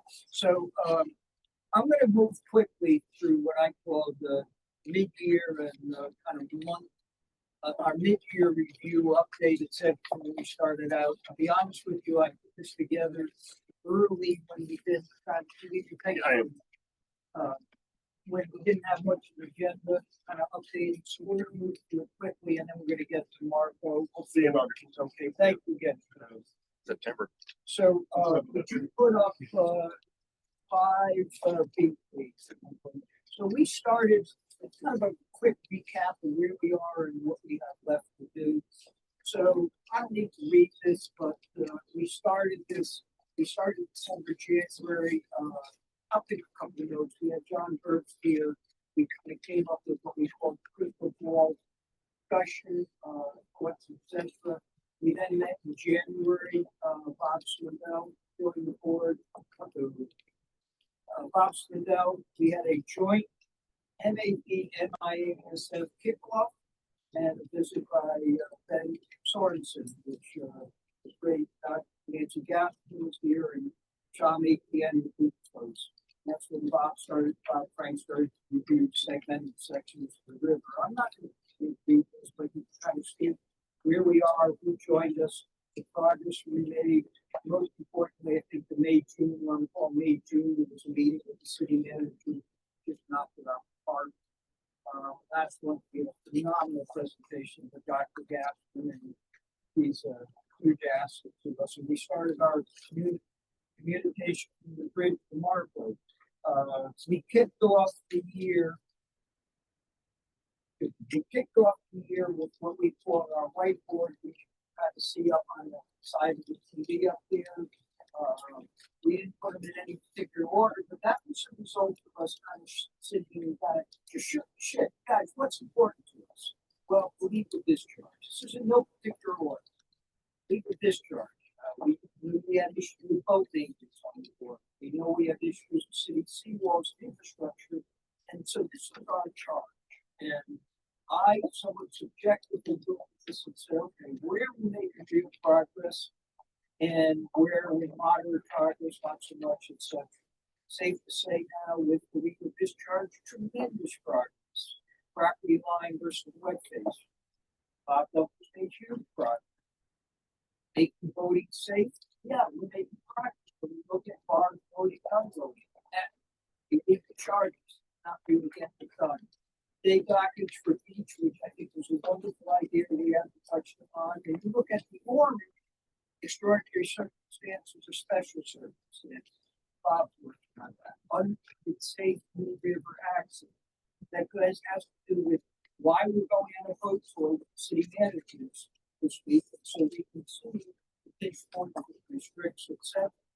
Return on water quality. We're starting to dig into this. So we have our work cut out for the next 6 months. But I want to compliment everybody for what you have done, your contributions, and hanging in here like champs. One of the things that we continue to face, I'll send this to everybody if you haven't seen it. It's one of the coolest articles. It's called Emo's Challenging Waterway on the East Coast. Guess what they're talking about? Okay, this came out a couple of years ago. If you read this, you're terrified about the bridges and opening, etc. And so we're bringing this to the forefront. I want to thank everybody for that. I really won't spend any more time on it unless anybody has issues. But we're going to keep chipping away. Again, everybody's effort is very good.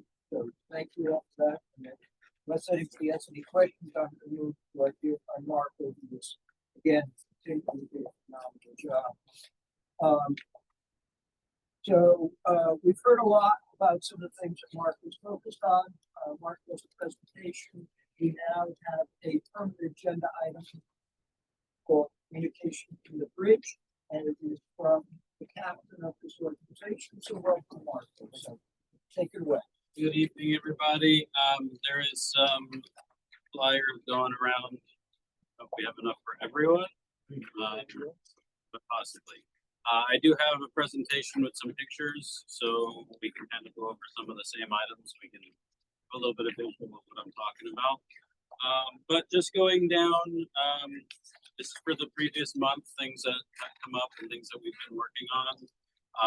Starting at the top, signage has been ordered for educating tourists and people that are paying passengers aboard charter vessels. Educating them on what credentials they need to be looking for and asking for from the captain before they board that vessel. There's also, if you go to the next slide, so these are the signs that have been ordered. The signage, we worked together with the U.S. Coast Guard, which took quite a bit, but they were able to provide the signage. And if you go to the next one, it's a little bit more zoomed in. So you'll see it says going for a ride, or you a paying passenger. Has a picture of Merchant Mariner credentials, what you should be looking for, the types of inspection decals for the size of the vessel, and of course, phone numbers on how to report illegal charter activity. Basically, these are going to be posted at all the places where charter vessels commonly pick up, educating those paying passengers who may not be from the state, could be from a different country, on what they need to be looking for from that captain before they pay and go out and potentially put their lives at risk by going out on an illegal charter. So these signs have been ordered. They're going to be put up in all the common places. You should see those probably in the next 30 days or so. They've been ordered. So. Yep, common places like floating docks where it is illegal to pick up. Yes. If you go to the next slide, today the pre-application for the grant for the pump out vessel was hand delivered to the city manager's office for approvals. It is working its way through all of the different offices. Want to thank all the internal stakeholders of the city. I didn't realize how many different departments this was going to touch. This was going to go through every single department, I think, except for IT, but I'm going to bother them probably next week because we need to have some way of keeping track of all the vessels that we are pumping out, how many gallons have been pumped out, stuff like that. So yes. Do we want Channel 9 to be what people use? Channel 9 is currently what our dock masters are on. So it's pretty crowded, but we want to add that extra traffic. So I wouldn't have them continue communicating, but they can switch to another channel. But that Channel 9 is always monitored by our dock master. So if whoever's operating that vessel is not able to answer, our dock master will hear it and can obviously tell them to hang on for a couple months. So that is where we're at with the pump out vessel. As you can see, there's 3 logos on the side of that boat. Obviously FDEP being the first one. They're contributing 75% of the cost of the vessel, as well as 75% of the cost of the employee salary and ongoing maintenance for the next 5 years. Followed by Coastal Conservation Association of Florida, which Mike Lamberts happens to be here. They have made a very healthy contribution to the city portion of the vessel, as well as Lauderdale Isles, which also happens to be here. Lauderdale Isles Water Management District, they have also made a contribution, helping push this forward and making it irresistible for anyone to say no to this. This is something that's been obviously very much needed. And I see a lot of the recommendations are coming in from everyone about, okay, what's next? Locking down the Y valves or die packs and all these other enforcement and regulations. I caution against it because we have to have the infrastructure for those people to be able to comply before we can give them rules. If there's nowhere for them to pump out, we can't ask everyone to pump out, right? So we have to do this on a break it down into different levels. This is obviously level 1. I don't imagine that we're going to be stuck with one boat forever.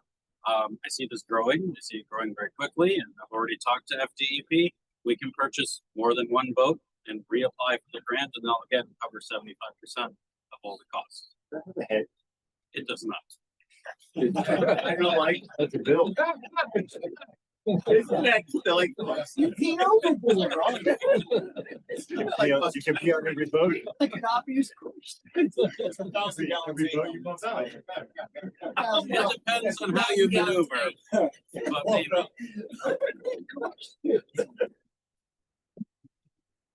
I don't have a picture for this one, but Coastal Conservation Association has partnered with the city. They're going to be doing an oyster rope installation in the New River in the coming months, possibly. They have received their permit, so they can go ahead and start. I think Marine Facilities is working with them to start identifying and marking the locations and where the ropes are going to be hung. This is just one step towards trying to clean up our waterways and getting some much needed information and research with UFI. Yeah, with UFI. Next slide. For those of you that don't know, Broward County Traffic Engineering is going to be doing a bridge scour project on the 3 Vascal bridges over the New River. They will be at the next Marine Advisory Board meeting. They'll be giving a much more in-depth presentation on how this is going to look, what the means and methods are of installation. They were looking at starting at the end of July. They've been delayed, due to the contractor not having the means and methods identified yet of how they're going to do this. Obviously, different concerns. One of them being the thickness of the concrete and potentially having vessels hit it. What I've been told is that the concrete is 4 inches thick. So ideally it shouldn't affect anything. But again, we have to let those engineers come in here, provide all of their surveys and everything else that supports their ideas behind that. This is something that FDOT identified and told Broward County that they need to do for these bridges. They will be approximately 90 feet out from the bridge on either side of the bridge. So the entire underneath plus 90 feet on both sides of the bridge from seawall to seawall. Marine Facilities is aware there's a couple of vessels that could or could not be in the way, but we can make arrangements to have them move to a different slip if it becomes an issue. And like I said, yeah, they're going to be here at the next Marine Advisory Board meeting to give a much more in-depth and answer any questions. Be underneath the water, sitting at the bottom, Yep, sitting at the bottom. and then the dirt will just stick on top of it if it keeps going by. The 7 people continue to go. That's the idea. Yes, it is concrete. Marco, can you just briefly touch on these intermittent waterway closures and what that means? For this project or for the Davie Boulevard Bridge? Well, I understand the David Boulevard Bridge is the most immediate. So Davie Boulevard Bridge is not. Davie Boulevard Bridge is supposed to start in spring of 2027. They're looking to do this in the next 2 or 3 months. Okay, then let's talk about that because. Yes, so Broward County has made it clear to the contractor, who again has yet to have a final means and methods of how they're doing the installation. But Broward County has made it very clear that the installations should take place at night to avoid impact to marine traffic. According to the contractor, which I don't believe is true, there will not need to be any marine closure even at night, even though they'll have divers in the water settling it and they'll have a crane dropping it in. I have no idea how they're not going to close the water, but again, we'll figure it out. Right. So these are things that, again, the contractor themselves has to provide those means and methods. And that's where they're delayed, is that contractor is trying to find means and methods that will have the least amount of impact on the marine industry and anyone else. So there's also a factor of having to close the bridge to put a crane on to lower the actual concrete mattress. So again, issues with traffic and nighttime is obviously a better time to be closing those bridges. So that is the Broward County Bridge Scour project. Onto the FDOT project. According to FDOT, there will be some intermittent waterway closures. Yeah, they're looking at spring of 2027. So we're still a bit far off, but they're anticipating about 14 days of intermittent closure. So not a 14 continuous days. And then a lot of the portions of it they will be able to move their equipment to allow passage. So intermittent closure, working with them, patients has been in contact with them. We will absolutely do our best to get everyone notified well in advance of any possible closures or partial closures. But obviously these are repairs that need to be made. So there's really no stopping. Bigger problem with the baby bridge itself. Right, yeah, it's going to be a big impact to vehicular traffic. Yeah, there's a lot of times we test.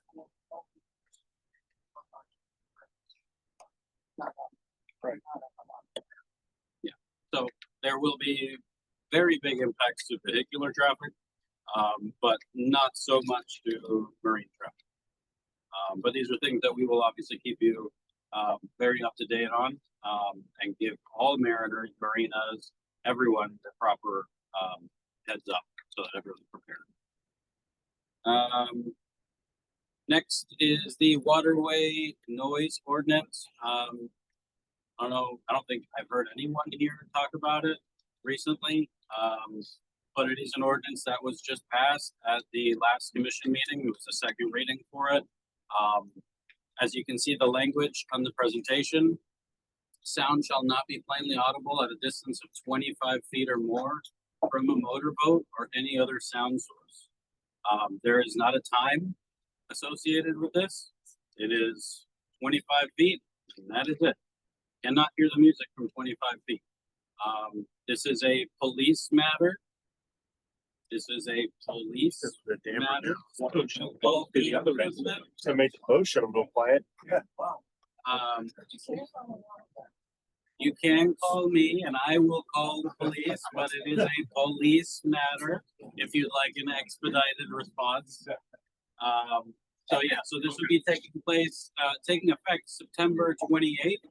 I'm currently working with Stratcom and the police department to get videos made further explaining the ordinance to get that word out there. Because again, this was passed and I didn't hear much about it in the way from any public outcry or anything.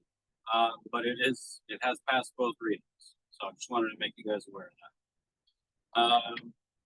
Next, don't have a slide for this one, but Fix-It FTL. For those of you that do utilize Fix-It FTL, there is 14 different waterway request types for everything from dead animals in the water to trash in the water to sunken boats. There's 5 different request types for spills in the water. A lot of them are kind of the same. They just go to different departments. I found it very confusing, and what ended up happening to most residents is that they would click on something that they thought was the right category, and it's not, it gets sent to the wrong department. That department has no idea what to do with it, so they end up sitting on it for 3 or 4 weeks before they figure out, oh, it's supposed to be these people. And then they send it over to them. And then 4 weeks later, the thing you were complaining about is in Cuba already. So it's not really effective. So what I did was I cleaned up a lot of those categories, removed a lot of the categories and put them into one, and then obviously reassigned them to the most appropriate personnel. I am CC'd on all of them, so if you submit any waterway request, I'm going to see it, just to make sure that they're actually being followed through with in a timely manner and they're not sitting there for weeks at a time without a response. Fuel spills are a city problem, a county problem, federal problem. They're a bit of everyone's problem. Right. I always call the Coast Guard. I don't know if they're the right people to call for diesel fuel. Depends on the size, and realize the Coast Guard documents.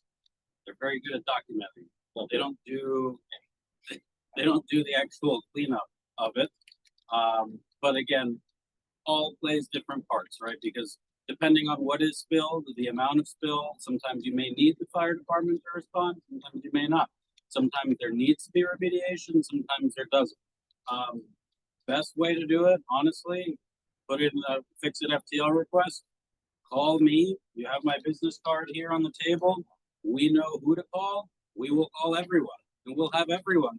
And that's usually the best. We get the best luck that way. Call everyone and don't tell them that the other people are coming. All right, you're the only one. We're depending on you, and then we get 5 different guys trying to fix it. That's the reality of it. They're gonna catch it. Well, not yet. No, not yet. Not yet. In a bit. So yeah, so the fix it FTL thing has been cleaned up. You guys won't see any difference on your end, but it should expedite the response from the city greatly. Next slide. Signage for pump outs. We have 4 pump outs that are open to the public. What I did notice is that some of the pump outs were not, did not have very great signage. Funny enough, we were actually out there when someone pulled up to ask, hey, where is the closest pump out? As we're 2 feet away from the pump out. Just proving the fact that these signs are helpful, because a lot of people transit our waterways that are not from here, right? They could even just be from a different city, let alone from Fort Lauderdale or from Florida. So having these signs just helps clarify and hopefully brings more public awareness to the pump out. There's a lot of people that drive right by pump out stations and have no idea that they've been driving by one every day. Maybe on avionics, maybe added to them.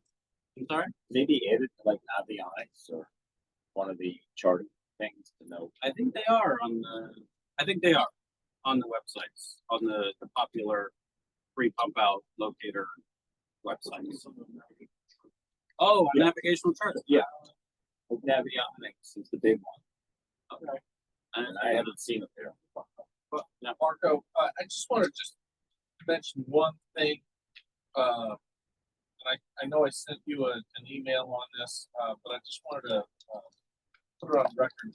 There is a problem with slip 43 and 44 on New River. That pump out facility is really the only public pump out facility that is available for larger boats, that's accessible, and it has become increasingly shallow. Towards the east end, the closer you get to the tunnel, it gets shallower and shallower. And I've been using that facility for the past 8 years. And just a few months ago, I put an 8-foot Hatteras in the mud there. And it's getting bad.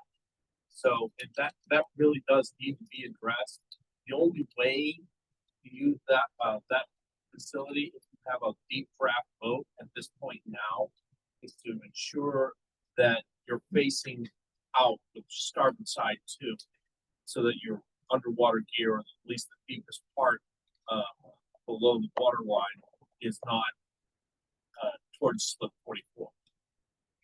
It's one point of information. That spot there has always been shallow. It's probably It's getting worse though. well, it's probably like a hard bottom there. Right. Well, I'm saying that's Yeah. always been I, a challenge I've, spot. I've been using it for 37 years, and I've been telling you it's getting worse. Yeah, it needs to get taken care of. Duly noted. I got your email on it. Moving. We covered the ordinance amendment. You guys voted for it. Great idea. Been working with Bob on it. He said an incredible amount of work has been done towards this. I think it's going to make a huge impact in our city. And then with the addition of the pump out vote and future well thought out regulations to be added to this, I think we can completely change our waterways for the better. June 25th, I did get a complaint about dredging at the Las Olas Marina. As you can see from the pictures, that was at the end of the day. I got a complaint as I was about to pull into my driveway at home. Came back to the city to find that. That is standing on the top of the Las Olas garage, looking north.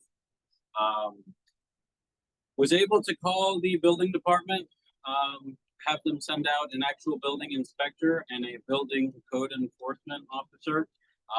Building inspector per Florida building code is the only one that can issue a stop work order. Code officers cannot issue stop work orders. So we had the building department, building inspector come out to issue a stop work order. Unfortunately, they stopped work prior to the building inspector getting there, so stop work order could not be issued. But building code enforcement did issue a citation for $5,000 for the actual size of the turbidity plume. I also contacted Broward County. Broward County came by the next day to do a random inspection of their construction site. At that time, they were in compliance, but obviously between the citation and Broward County showing up to do random inspections now, they are very well aware that people are watching, and they cannot just continue to do the work like this. That day, I did get a video of the dredging taking place. They had the turbidity booms on site. They were not deployed, and they were digging in an area away from the turbidity booms. So they knew what they needed to do. They were not doing it that day. I can't speak as to why, but at least they know now that people are watching and there is actual people out there to go out and do something. Again, working with Broward County to try and limit the hours that they can work, because having to call an inspector that is on call that lives outside of the city potentially sometimes, depending on who's on call, we could have issued a stop work order if it was during work hours.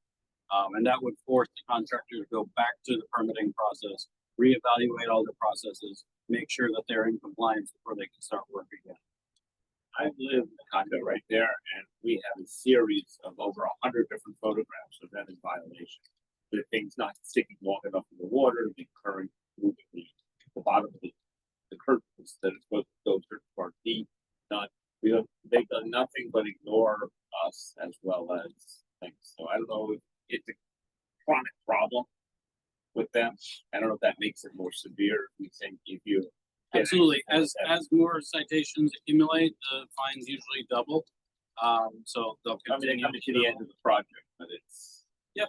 Unfortunately, I came on at the end of the project.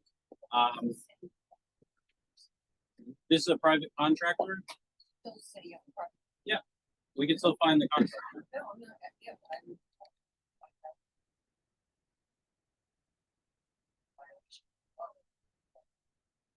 Yep, absolutely. I mean, these are all things that can be handled civilly. Again, as a landlord, between their tenant.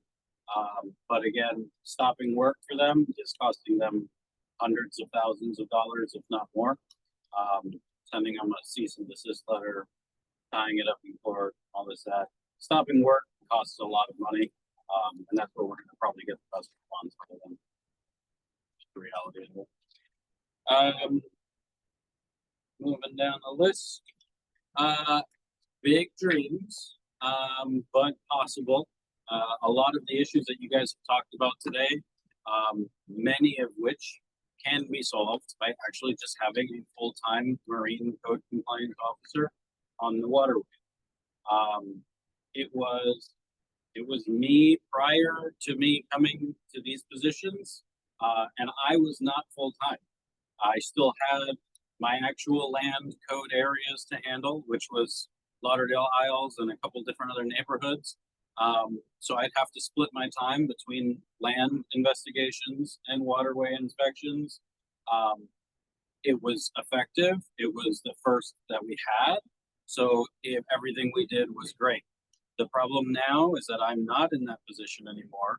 And there's about 4 to 6 officers that rotate going out there. But they do it 2 days a week for half a day. So really you're getting 1 day a week of Marine code enforcement for 7 days. That is not enough in my opinion. I don't know what your guys' opinion is on that, but I think if other cities that are much smaller than us have Marine code full-time Marine code compliance officers, there's no reason we shouldn't as well. And again, this would just augment to all of these regulations that everyone is very well aware of. We have regulations that are just not being enforced. We don't have someone to enforce them. That's why they're not being enforced, right? We can't task the police with everything. So this is where a position like this would come in handy. Things that I have to fight for. Obviously trying to get the pump out boat is step 1. This can be step 2. This could be step 3. I'm not sure. Things are always changing, but this is definitely something that I would like to see implemented in the next year.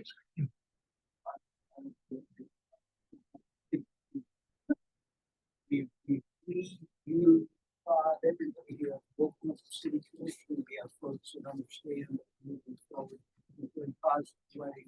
I've shared with you the concept of momentum, the ball rolling. You get it out, bro. Sounds good to me. And just, I mean, honestly, I can only do so much from an office. Having this position would be an extension of me. I'd obviously be very involved with this code officer. I'd probably be calling him every single day. But when something happens, I need to have someone to be able to go out there and do this while I'm at a meeting. Like right now, someone sent me a video of something happening that I can't go to because I'm here. It's gonna happen. It's the same thing with the additional pump out. It's kind of a self-evolving process. So thank you very much. You've been on the job for 2 months. I mean, how can you have this stuff done? All right, so let me, thank you. Let me have questions of Marco before. Thank you so much. Thanks, Marco. So, real quickly, before Morocco walks out, I do want to acknowledge a couple things under old new business. Rhonda asked us to dig into, no pun intended, dredging, to find out about it. There are obviously issues associated with it. There are positives and negatives. So this is something we'll follow up with next meeting, which by the way is in September. We started digging into it. The point is there may be negative implications. It's positive, we'll bring it up at our next meeting. So thank you.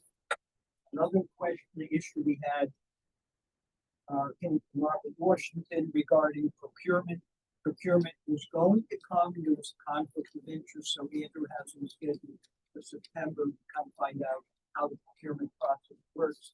And last, Brett asked us to, back some time ago, talked about ladders on docks. We kind of blown off of that big deal. It turns out that there actually is not a requirement, the city does not require a means to get out of the water and fall in. And one of the first things I did in my house, because I've got a new high dock, is putting a ladder. And it's an issue. So it's enough of an issue that we had a conversation with a couple city folks this morning. And what came back to us was from Michael Rinkus, who's a plans examiner. He's finally said, I definitely believe it's a life safety issue. It should be added to code requirement. So we're working on that. We'll follow up in September. But we think everything here is completed. Give a note on that, by the way. I'm John. I own the dock. That's the work. And almost every week we cover from basically Jacksonville all the way down to the east. I would say 90% of municipalities require and most of them, Broward, require us to have at least one ladder of 100 feet on every residential property. So that, I'm shocked that that's not actually in Fort Lauderdale. I haven't heard of it, but something we should definitely do. So, again, Very common. it's small steps, but they start to. So thank you for Brett for that, and we'll pick that up. The ladder will be stepping up. What it's going Well, to do maybe is hopefully save somebody's life. they now have, ring tosses, Yes, we call those, yes, they've had distraction quite a few. Right, but there's no, The but, Titanic had this, right, but there's no way to get them, once you throw them the ring, what do you do with it? where people roll on. Right. But again, it's, taking seriously our work, right? So thank you for that. Yeah, anything else? Are we done? Oh, Right, thanks. okay, yeah, just want, back in, March, we had a discussion about, the water taxi ordinance and what boats could pick up passengers where. And I just want to get some clarification. I mean, Bob, you mentioned that if there's city-owned property and if a water taxi can go there, any other boat can go there and pick up passengers. That's We're what I talking understand. about where a public right of way terminates at the motor's head. Yes. Okay, all right, well, just to understand, all right, the city has, seawalls, the city has marinas, the new river cruise landing. And we also have these floating docks that were purchased by, Fine Print. Right, so what boats can dock where? Or can a commercial boat? No. A commercial. First come, first served. Okay, a commercial boat can dock at the floating docks? No, that's my understanding. Okay, all right. Because the fine print. It's a. They're personal one. It's only personal. Okay. And BBIP and fine. The floating docks, commercial boats can't go there. Okay. Let's say a water taxi stop. Can a boat pick up? Can a commercial boat pick up people at a water taxi stop? I'm gonna answer it this way. All right. I can go out there on my boat on a weekend and pick up my friends. Right. I don't see if I can do that. Okay. The public right. Okay. Help in trust for all the public. All right. No. So you're saying that water taxi pickup is a public right of way? What he just described. Yeah. There are other water taxi stops that don't follow that. Okay. All right, now, where the pump out, where you go from the pump out, on the river, just west of the tunnel. That's a city dock right here, all right. As I understand it, commercial boats can go there, but it has to get approval from the dock. Right. Okay, so then on a commercial boat or pontoon boat, can't just go there and pick up people without. They're not supposed to. They're not No. supposed to. Okay. All right, I just want to get some clarification. All right, thank you. Thank you for straightening me. All right. So, Something you brought up last time about the Las Olas Marina and charging exorbitant fees. That was. that was for, that had to do with Barry Flanagan's kid.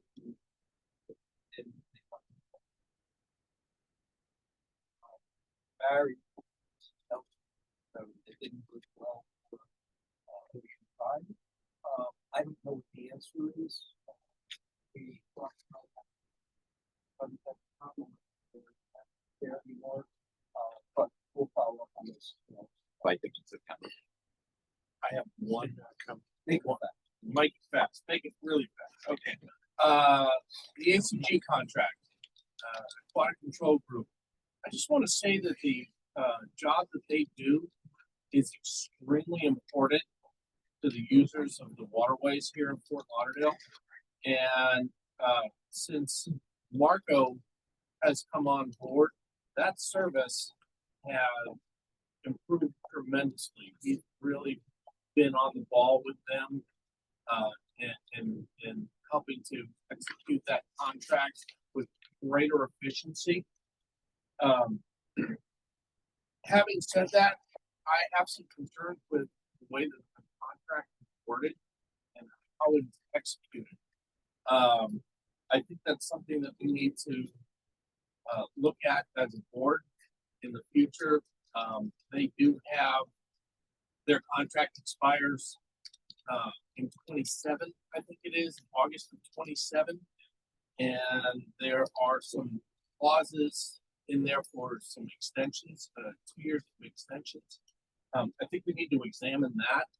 I would like to start by asking if we can get copies of those contracts sent out to everybody on the board so that we can talk about this at a later date. And most notably, Marco's been doing such a great job with that. I'd really like to see that you become the contract administrator. Yeah, sir. More job. Another thing you get to do. But no, seriously, you've done a great job. He's been exceptionally responsive. Gonna slow your roll around. Yeah, no, and he's been exceptionally responsive. And I think it should only be an improvement. But having said that, there are some concerns with contracting and contractor. So let's get the contract. We have a lot of people coming. Yes, and just one thing, just to give credit where credit is due. Like today, Norm is very good about whenever he does see things when he's out and about. Sees large objects float in the water, he lets me know. I let Aquatic Control Group know, and they're there within an hour, maybe 2 hours, sometimes less. Today they picked up, I don't know how much that thing could have weighed, maybe 1,000 pounds. But you know, within the hour of them notifying me, it was out of the water. I don't know how they lifted it out, but they found a way. So thank you to Norm for keeping his eyes out. Again, I can't be everywhere, so if you guys see things, you gotta let me know. And then the other one, thank you to Aquatic Control Group for being responsive and doing their part of the deal. Anybody else? Do we have a motion, please, to adjourn? Second. Bob Franks, all in favor? Aye. See you in September. Thank you all very much. Steve.